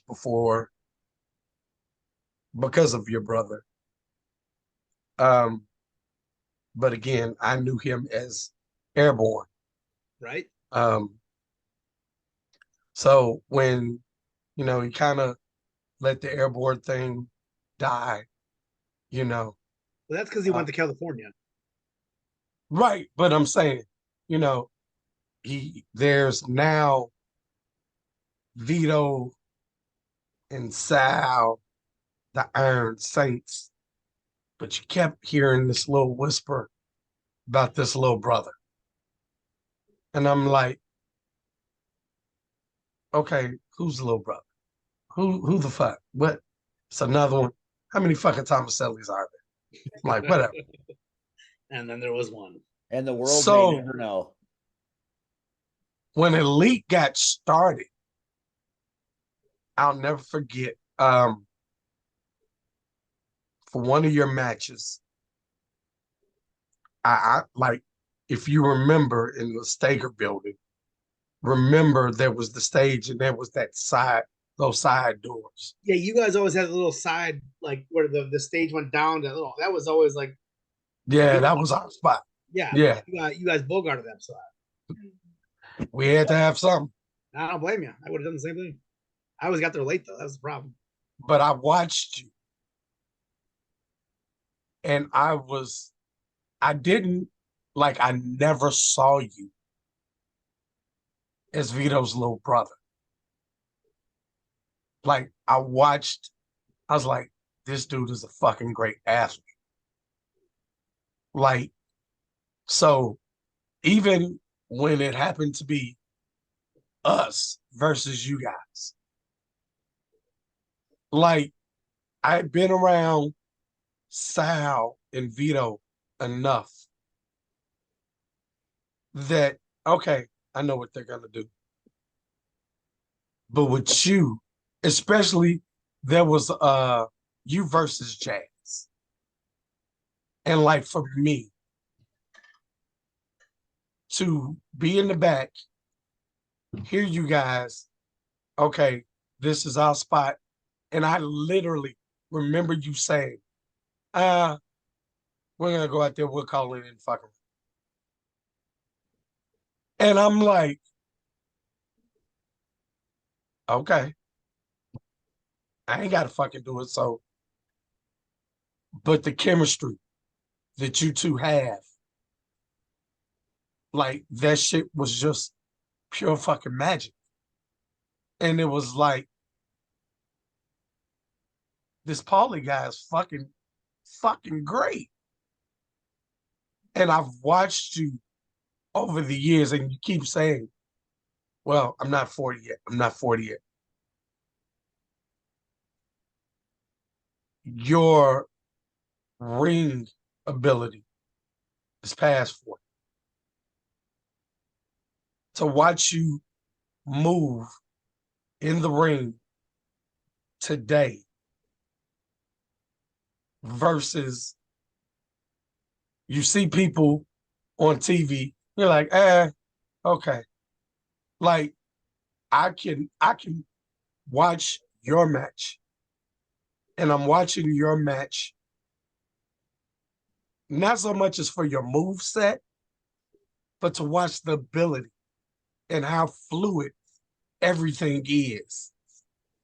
Yet there's shit on Monday or Wednesday nights. I'm like, okay, this Family Guy on now. Like, like I'm flipping. The way you command an audience to focus on you. You're one of the best to do it. And not even on the stick.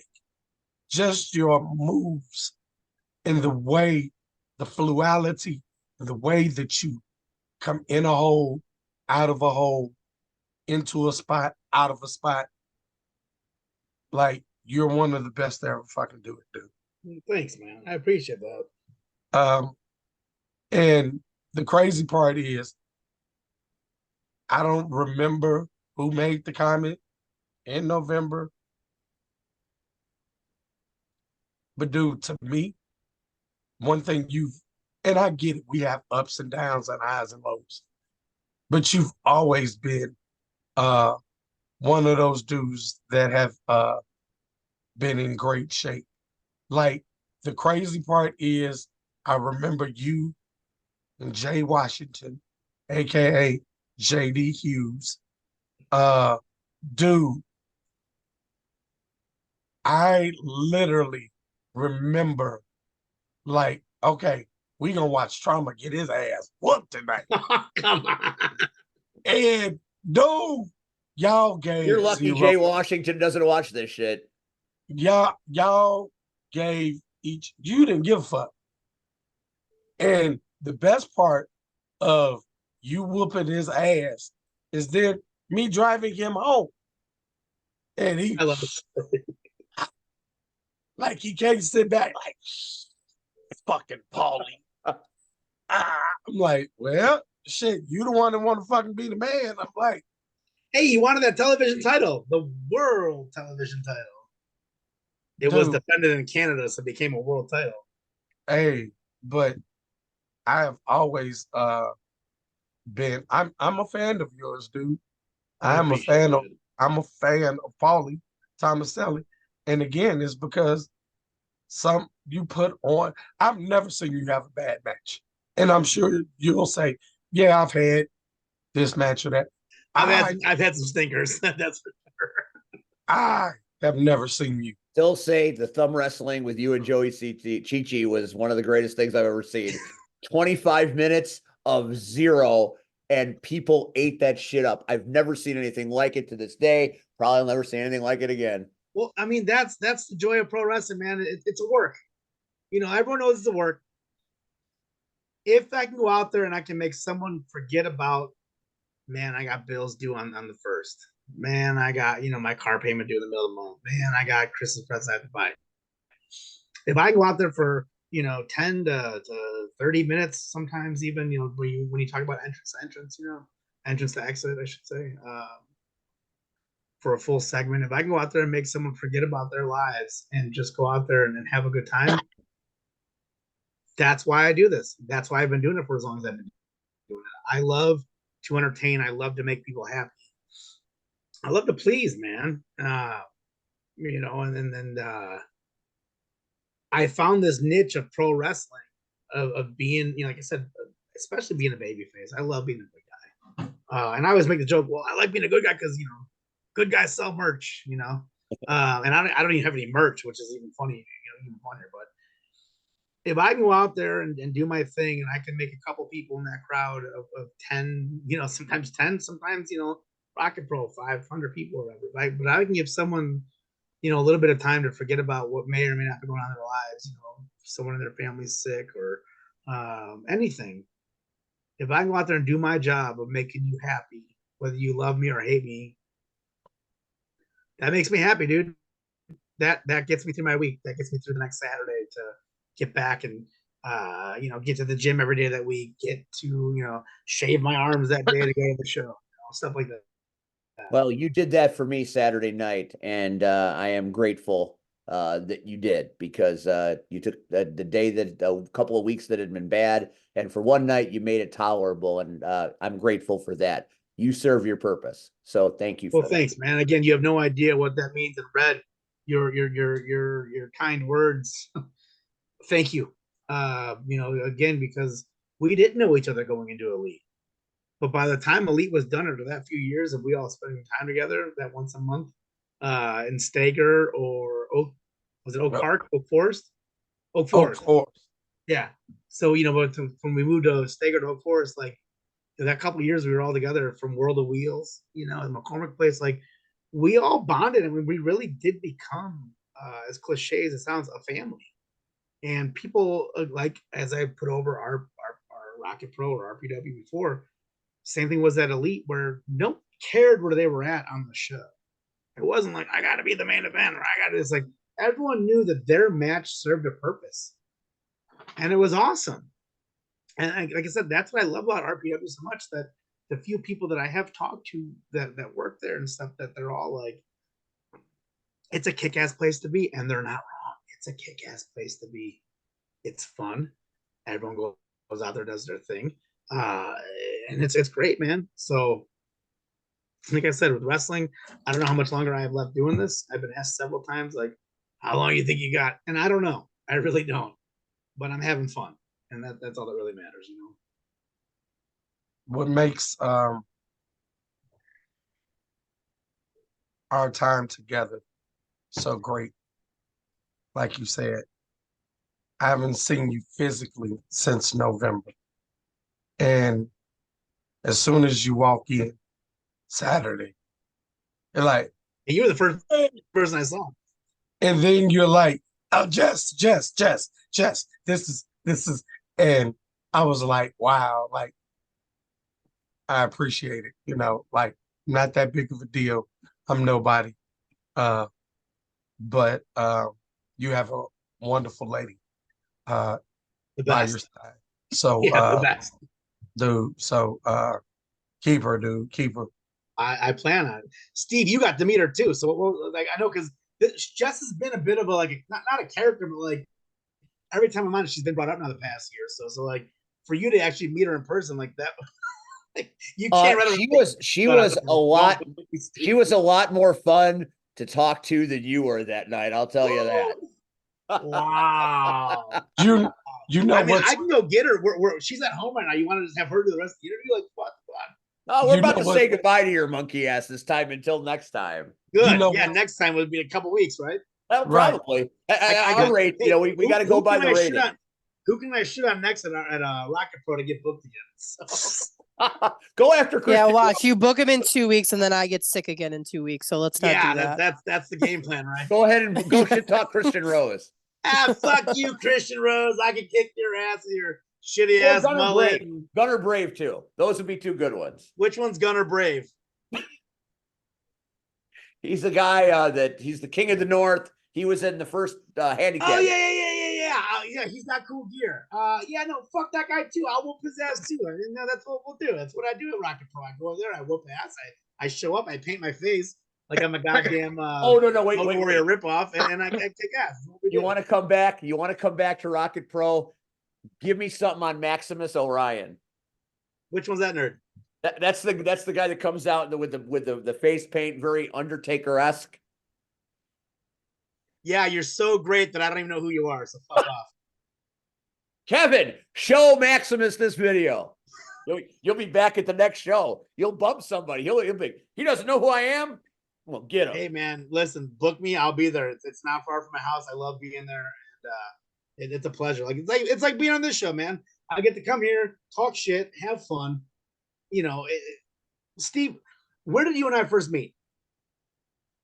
I think we met at Crash Tested when No, wasn't Crash Tested? I never worked Crash Tested. Oh, then it must have been GPW. Global. You're right. But I knew about you because I had seen you work. I don't remember where I saw you work, but I knew the Thomaselli legacy. Were And you so were you IW Mid South? Pardon? Were you with IW Mid South? Did you watch that? I did watch that a little bit, but I did you do anything with Mike at LWF? I was at the very tail end of LWF. Because that's when I saw LWF was kind of at the tail end. So I think that's probably the first time I saw you. Yeah, that was that was back like 04, 05 maybe. Yeah, probably in that ballpark. But when you guys came to Global, I was like, oh fuck, I get to call it a Thomaselli match. This is great.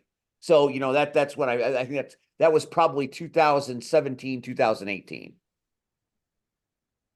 Yeah. Yeah, because that's when I first started going through my divorce. I remember. So and you guys came in as the haters at that time. And then we came in as Hardcore Impact. Did you? And then you became the haters. Then we became the haters. Yeah. I love the haters. That was some good shit. It's all, dude, I love being the haters. That gimmick's the best. Like that gimmick, doing that, putting a mask on, having half my face covered by a mask, definitely made it easier to cut promos and be an asshole. I also appreciated when the haters were on the show at the end of Global, when things were exploding around me, and Nubby and I were kind of doing the booking and we were kind of doing all the organizing. You never gave me any shit, and we put you in just such stupid positions. But you came out, you made the people happy. You did your shit. What do you mean? Stupid positions. Well, because you messaged me and okay, are we booked on this show? And I had no idea who was booked. I'm like, yeah, you're booked. And he's okay, we'll come out. And then you came out, and I forgot that I told you were booked. And then I had to jam you in somewhere, and you never gave me shit about it. And I always appreciated that. I didn't know, but I now got I a lot of shit. I got a lot of shit during those days. You're an asshole, Steve.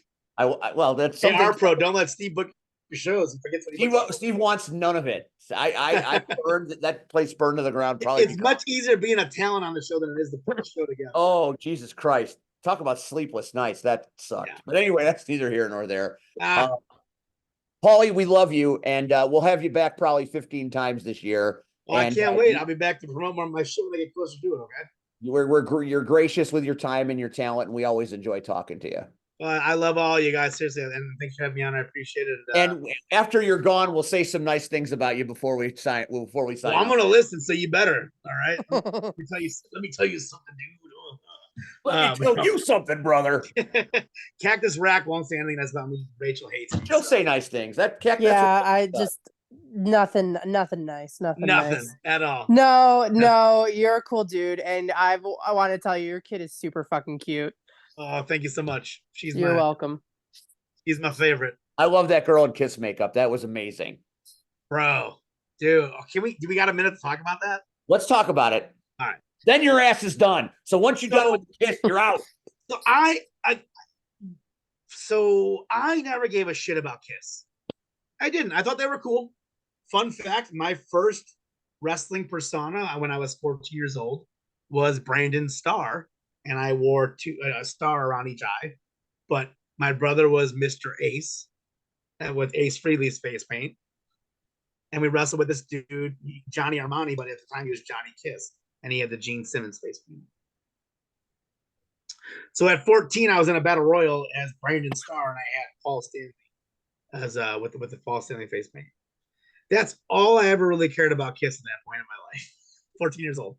Fast forward, 25 years later, here I am. And my daughter, 20 plus years later, my daughter, as I go to pick her up, as we all know, she's a huge Kiss fan. I pick her up one day from her mom's house. and she's rocking out the Kiss. And I was like, oh, she's like, Daddy, you ever hear the band Kiss? Yes, honey, everyone's heard of the band Kiss. Then we get through COVID. She's still a Kiss fan. She's Paul Stanley for Halloween in 2022. The whole thing, right? So then their End of the World tour, or End of the Days tour, whatever the fuck it's called, they're on their final tour. And I said, no matter what I can do, I'm going to get that. I'm going to get her tickets for that concert. I don't care when it is. I will get her tickets. And it happened to be November of last year. And for her birthday, I was able to get 3 tickets for me, Nova, and Jess. And I told her on her birthday, as we were leading up to it, that I go, you're going to cry when you open my gift. No, I'm not going to cry, Daddy. I'm not going to cry. I'm like, bullshit. You're going to cry when you open up my gift. No. So she opens up everyone else's gift at the party and stuff. Because Jess and I, the 3 of us had just moved in together like 2 weeks prior to this. So we're having everyone at our place. Come check out the place, blah, blah, blah. It's Nova's birthday. Family's here, the whole thing. And so everyone brings her a gift. She opens it up. And now it's time to open up my gift. Jess starts playing I Was Made for Loving You on her phone because that's Nova's favorite Kiss song. And Nova's like, what are you guys doing? Like, she's a big Riccolo fan then, huh? Yeah. Oh yeah. For real. So do, right?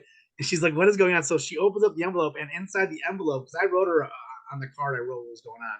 But inside the envelope with the card, as she opens it up, there's these pictures that I took, and I superimposed Nova and I from promo pics that we took together at Wrestle Rage. I superimposed photos of us with Kiss. So there's a photo of her like flexing, and it's like Paul Stanley's doing the same pose. So it's her and Paul Stanley like flexing together. And then there's a photo of us like doing this, and then we're with Kiss. She's like, what is this? So I'm like, read the card. And she's like, Nova, I love you more than words can say. And she's like, oh, Dad, and she goes, you're gonna have to wait a little bit longer because your birthday gift is you're gonna go. And she stops, and she's just reading it now. You see her lips moving, but there's no words. And she goes, what? And you hear my mom in the video go like, you're gonna see them live. You're gonna see Kiss live. She's like, she starts like, so she found out she was going to see Kiss for her birthday. And she's like, so then later that night, she's like, Daddy, you got me. I cried. I'm like, I knew you were gonna cry. Like, I got you, right? So then we get there, and she is just so like, the big guys looking around, and she couldn't believe that she was at, I believe it was the third or fourth to last Kiss concert ever. Like, she couldn't comprehend that until I showed her on the T-shirt that because we all got T-shirts, for like the concert shirts, the tour shirts. Like, she couldn't believe that we were like the third or fourth to last. There were 2 shows in New York after the Chicago show, and then that was it. So we were the third to last show that they ever played. And we got nosebleeds because, again, I bought 3 tickets, man. They were expensive as fuck. Yeah, there were hundreds of dollars for nosebleed seats. For nosebleeds, all right? Yeah. But I didn't care because, again, that's her favorite band. They're not going to be around forever. We got to do something. I'm going to get by hook or crook. I'll get it. So she was there. She saw him. Yes. And then for her birthday as well, for Jess got her a T-shirt that said "My First Kiss Concert" with the Kiss logo. Oh, yeah. So yeah. So dude, she was rocking that shirt. She had her silver rock. We call her a rock star pants. So they're pleather pants. They're pleather like silver pants, almost like Double M used to wear back in the LWF days. Really cool shit, right? So she's boom, and she's like, Daddy, can you paint my face? I'm like, of course I'm gonna paint your face. Like, come on, Really? I'm not gonna look at me. I love painting my face. It's one of my favorite things to do. Like, we're going to the All-State Arena, you're getting your face painted. That's what happens. So I do the Paul Stanley face paint and stuff.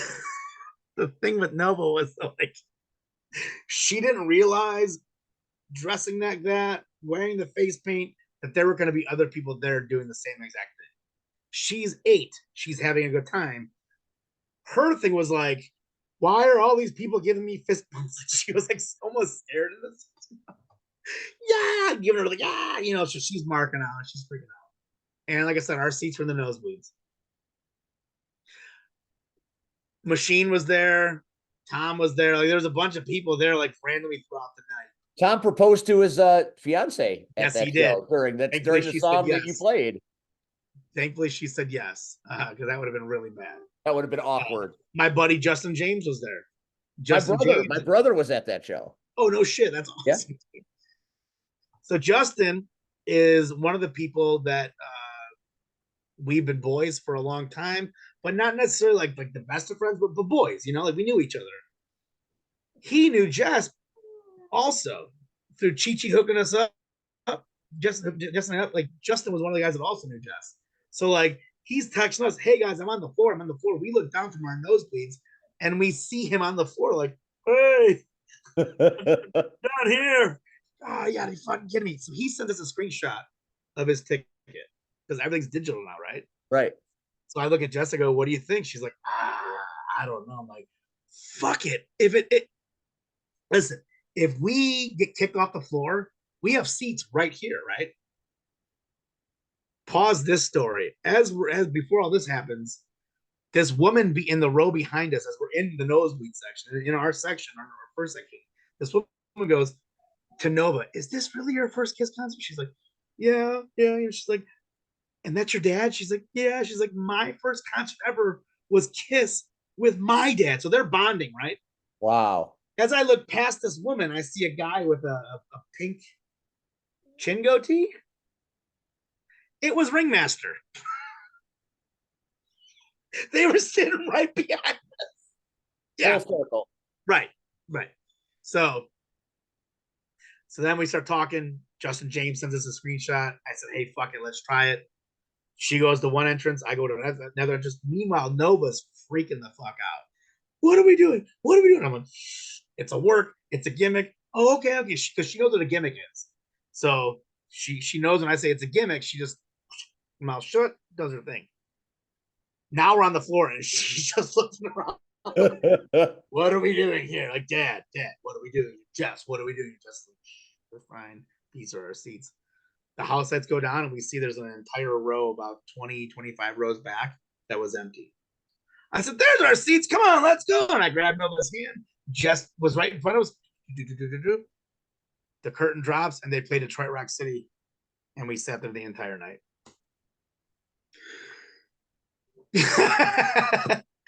Nova's freaking the F out, dude. She's standing on the chair between Jess and I because we, like, you know, as we like, hey, we asked the people, do you mind if she stands here? The guy's like, dressed like that, she can stand here as long as she wants. Like, yeah, you know, everyone's giving her high fives. The other people just next to that dude, they're all dressed like every member of the band. So they're marking the fuck out. Like everyone's marking the fuck out. At Kiss Army, I told Jess, I go, this is no different than being at the gathering with the Juggalos. Like Kiss Army looks out for Kiss Army, Juggalos look out for Juggalos. Like it was amazing. They start dropping these fucking balloons that are the size of big ass yoga balls. You see them like, you know, getting pushed out from like the rafters, right? One of the dudes jumps up, somehow grabbed it off his, like he jumped off his chair and grabbed just a little teeny tiny part of like the tide part of the balloon, jumps down and goes, here, gives it to Nova. Right, mind blown. They're playing Love Gun. Right,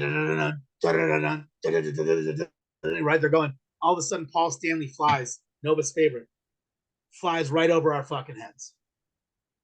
And I'm snapping. Dude, and I took more photos that night than I've ever taken in my entire life. Right? He flies to his little stage that was behind us. Hey, Chicago! I don't take it front row, but you guys want me to stay here? And then everyone's marking out Paul Stanley right there playing. They did Love Gun. Now it's time for I Was Made for Loving You. He's like, I need help with this next song. Can you guys help me out with this? I'm like, yeah, right. He's like, all you gotta do is go do do do do do do do. All of a sudden, Jess and I both look it over. He's 30 feet from us. And he's playing her song. Played her favorite song. She could like so she's freaking the F out, right? She's freaking out. Not only that, her favorite song's being played, her favorite guy's right there. The dude behind us worked for like Live Aid or whatever, so he was part of their catering crew. He goes, hey, hey, he taps on her shoulder. Hey, do you want this? And he gives her the pick from the meet and greet that was earlier in the day. He goes, I don't need this. This is your favorite band, right? She's like, do you want this? She looks, is it okay? I'm like, yeah, it's okay. Oh boy, gives her the guitar for the meet and greet. Paul Stanley's playing I Was Made for Loving You. Everything's going on. Now as the concert's winding down, they do rock and roll all night. Confetti, I couldn't see a foot in front of my face from all the amount of confetti that was going on and blowing around us. The balloons dropping. Dude gives her balloon. Like, dude, it was by far the coolest experience I've ever been part of in my entire life. And not for myself, but for my daughter to be that excited. It was crazy. Here's the problem. Kiss ruined every other concert experience for Nova for the entire she will never have a better experience than she had opening night. And now this puts you in the running for Dad of the Century, I have to believe, when the ballot comes out. I mean, you're a first ballot Hall of Famer now. I hope so. I really do. Because that might be. It was crazy. I might even do for Rocket Pro. The next time Nova's with me on a Rocket Pro show, I'm gonna do either Paul Stanley or Gene Simmons face paint for my face paint. So, and we'll give them the song for you to come out. Oh yeah, no, and then I'm definitely coming out to Detroit Rock City that night. So, Power Ballad Thomaselli, the softer side of Pauly. Every time you come on this show, you're a hard ass at the beginning, and the soft side comes out at the end. Because you make me talk about either my girlfriend or my daughter. That's your fault, dude. Cue REO Speedwagon right now. Cue it. Well, to be fair, this wasn't you talk about his daughter wasn't his fault. It was my fault. So it was your fault, but still. you can blame me. Nah, I like you though. I don't like Steve. That's fair. It's been that way a long time, and I'm good with it. Pauly, thank you so much for being on tonight. No, thank you guys. Seriously. We love the stories. We love you, and we'll see you. Hopefully we'll see you in Joliet, and we'll see you back on this show before too long, okay? Yeah, let's do it for sure. All right. That is the one. You guys have a great night. We'll talk to you soon. That is Pauly Thomaselli. Yeah, let me know when I got to be sick again. Steve will post it. Don't worry about it. I got it. All right. Adios. That's Pauly Thomaselli. Good night, Pauly. Bye. That is the master of the Detroit Rock City, Pauly Thomaselli. That was one fucking great story. All right. And with that, I gotta go. I don't know if you caught the slips. I am not kidding about being sick. My lungs hurt from how much I've been coughing. You've stayed with us long enough. We're gonna do a little bit of house cleaning, and we're gonna wrap before long as well. Yeah. So thanks, Rachel. Thanks for hanging. Love you all. Good night. We'll see you soon. That, of course, is our favorite knockout, Rachel. All right, so let's rapid fire through some of this stuff and then call it a night.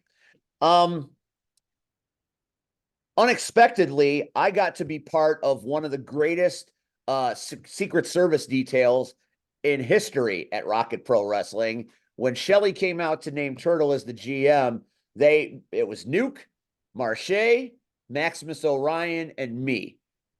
PX, was that cool or what? That was cool, and given the events of last month, that was definitely needed.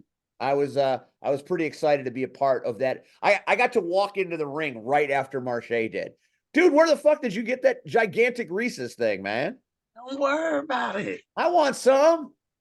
Just come on, wrap it up. All right, I'm wrapping. Red's got friends in high places. So we talked already about Nubby being the GM, and that was a good moment, and he was stunning everybody wherever he went.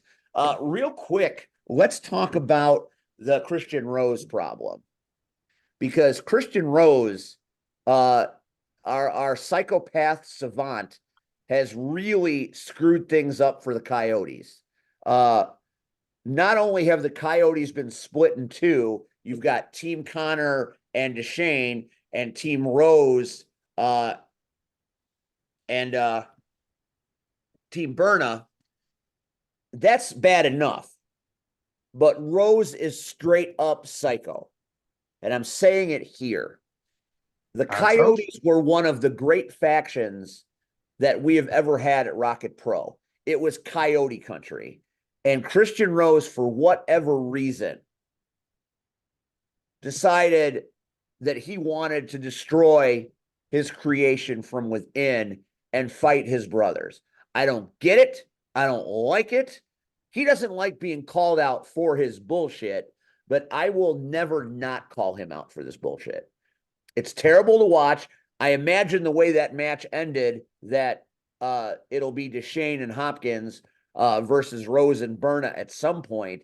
And I just can't figure out what Hartenbauer and Bucky have to do with this whole situation. But it's a weird dynamic with all these guys. And I don't think it's even close to being over. And it could get dangerous for everybody at Rocket Pro, because when you have a man as tough and dangerous as Christian Rose running amok, that's not good for anybody. Red, you saw it coming all along. And, you know, the Coyotes themselves told me before the show, you know, we've seen what DeShane especially said, you know, when I was a fan of Christian Rose before I ever trained with him, I remember the days where he was like this. He's reverted back to a different kind of person. And I don't know how much we need that kind of element at Rocket Pro Wrestling. So I am all for Nubby in his general manager duties suspending Old Evil, because he is just that evil. All I got to say is I told you. You did tell me. And I think Nubby should also ban Youth Gone Wild from the building, because that was just damn disgraceful. Do you agree? I agree. All right. Pax, you agree? I mean, it was just way out of line. They stormed right next to us. And How disturbing I mean, was it when they bum rushed the ring and they were holding Heisman back? He almost got into it with fans. oh, I know. I mean, again, I was like right next to it. I haven't seen anything like it at Rocket Pro. That's just excessive, I would say. I don't know, man. There's a lot of instability. As great as the main event was, there's a lot of instability at Rocket Pro right now. And Damian Saint, his effects are still being felt. And even though Koa Laksamana won that big fatal four-way, he now will have to fight Steve Michaels of Undeniable at Cupid's Carnage to be the #1 contender to the title. 2 out of 3 falls. 2 out of 3 falls. So even though Damian Saint is not alone in power and will have checks and balances, he still has the authority to do nefarious things. All in all, like I said when we were talking to Pauly, this was one of the most satisfying Rocket Pro Wrestling shows I've ever seen, and I was thrilled to be a part of it. Watching Shaq Jordan fly through the air, almost kicking the light fixture again. Be happy to report that no light fixtures were damaged. All in all, great show. Congratulations to everybody in Joliet at Rocket Pro. One hell of a damn fine performance this past Saturday. Looking forward very much to Cupid Carnage in February. Now, before we go, I got to run through some of the stuff for Frontline Pro happening this Saturday evening in Marshfield, Wisconsin. I take the long drive up there, but it will be well worth it because I get to work with one of my heroes. I got to briefly work with him at CSW, although I didn't have much contact with him. I have a lot of contact with him this time. Ken Anderson is signed up with Frontline for a series of shows. So it will be fantastic to look and to work and learn from Ken Anderson, as he will go for the battle-tested Pro Wrestling Crusaders Championship, taking on battle-tested Ben Everson in what should be one hellacious match. Sizing, they're both very similar in size and stature. It is going to be one-on-one. Ken Anderson is in the greatest shape of his life, and battle-tested Ben Everson, Evenson said he would die before he would lose this title. So there's a lot on the line at Justice for All this Saturday night in Marshfield, Wisconsin. Other things that are happening at this show. Disco Ray. You love Disco Ray, don't you, Red? He's got his own talk show. All the Way with Disco Ray is debuting at Justice for All. Ooh. Not sure who his guest is, but I can't wait to see what Disco Ray does with his own show. Get to Marshfield early. There's a dark match between Chris Van Cote and Adonis Allen. Adonis we know very well. That should be a splendid match. And there's a lot of great things going on. I mean, Crossfire Season 2 begins with this. I was very happy to be a part of Crossfire Season 1. So that's going to be great. Grudge match between Kid Lat and Rockin' Rivera with a time limit. These guys don't like each other, and it's going to boil over to hell in a handcart. So we're looking forward to that one. The Boss Men, Bulletproof, Ben McCoy taking on Coda Jacobs of Stryker Industries in a match that's going to have a lot of animosity there. Coda's partner, Aaron Arsenal, has been injured, but will make an appearance at Justice for All, joining my commentary team. So I'm not exactly sure how I feel about calling matches with Aaron Arsenal, but it is going to happen this Saturday in Marshfield. Other titles on the line include the Frontline Battle Pro Championship is going to be a 4-man match. Joey Dalton, Ragnar the Ruthless, Hot Rod Daddy Andy, and the Ewok will put that title on the line. And those are 4 men that, boy, just 2 of them fighting in a match would be great. All 4 of them, something wicked this way comes, that's for sure. The tag team, the Woo Pass, featuring Paragon taking on the Bro Bros for the tag titles. That should be a great match. You've seen the promos for it over the last couple of days. Rita Atlas and Jack take on EJ Swanson and EJ Swanson's mystery partner. So you have to show up in Marshfield to find out who EJ Swanson is bringing in to help him in this tag team match. But he did say it was someone very appropriate for the scenario against Jackson Atlas. So I'm looking forward to seeing who the mystery partner is. Also, this night, we have the Frontline Pro World Championship in a match that could be won for the ages, as champion Quinn Whittick takes on the generational treasure, Shaq Jordan, 1-on-1. How high could that match fly, Red? Pretty high. Pretty high. So make the drive to Justice for All, Marshfield, Wisconsin. It's a great venue. It's one of the best cards I've ever seen them put together since I've been a part of it. Channel 7 newscaster Dale Ryman is going to be in attendance at this, so there's a little bit of media exposure for Frontline. These guys don't play. Frontline Pro is the operative word. They do it for the vets. They have good intentions in their heart, and Frontline Pro is a great place to be. It's going to be a great show this Saturday night. Next week, I do not have a guest yet. So if you're watching this show and you want to be a guest on the Power Hour, hit me up. Maybe we can put you on. We'll figure something out. Anyway, thanks to Pauly Thomaselli for being a part of the show. Thanks to C Red for sitting in and being playing hurt. I appreciate you even being here. And you were still in great voice, even though it was limited. Rion, unfortunately, with the weather at his job, prevented him from being on the show tonight, but he was thinking about us. So we wish Rion well. Thanks to Cactus, Rachel, for doing her best in a sickened condition. Pac-Man, we didn't get to hear from you much, and you were a little later than we thought, but we're glad that you're here always. How do you think Freaknet Studios is going to like our first installment? I don't think that Travis is going to twist anything that you say, that's for sure. Thanks to C-Red bringing the peace with everybody. But we're now a part of your home studio. We are. We all live in a yellow submarine. We're all family now, right? Yep. PX, do you have any LIM stuff you want to talk about before we go? So our blog just came out. You can check that out on our YouTube channel. I was watching it today. I got a chance to see it today. Very nicely done.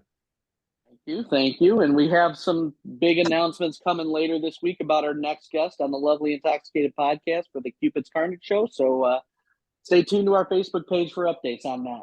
Did I see that Sean Danger is now a part of the LIM? Sean Danger has been inducted into the LIM. We were just too drunk to realize that he hasn't even been there from the beginning. That's fair. Kind of surprised Red, how us do you when we feel made about that realization. Red, Sean Danger's a part of your family now. He's like your nephew or your grandson. Uh, okay, your After problem. torturing him for the last half decade, he's now part of the fam. Hey, we put that behind us. It's good. 2024. Let's put it all behind us. All right, that's it. That's all we got time for tonight. Thanks for watching. We will see you next week in some form or fashion.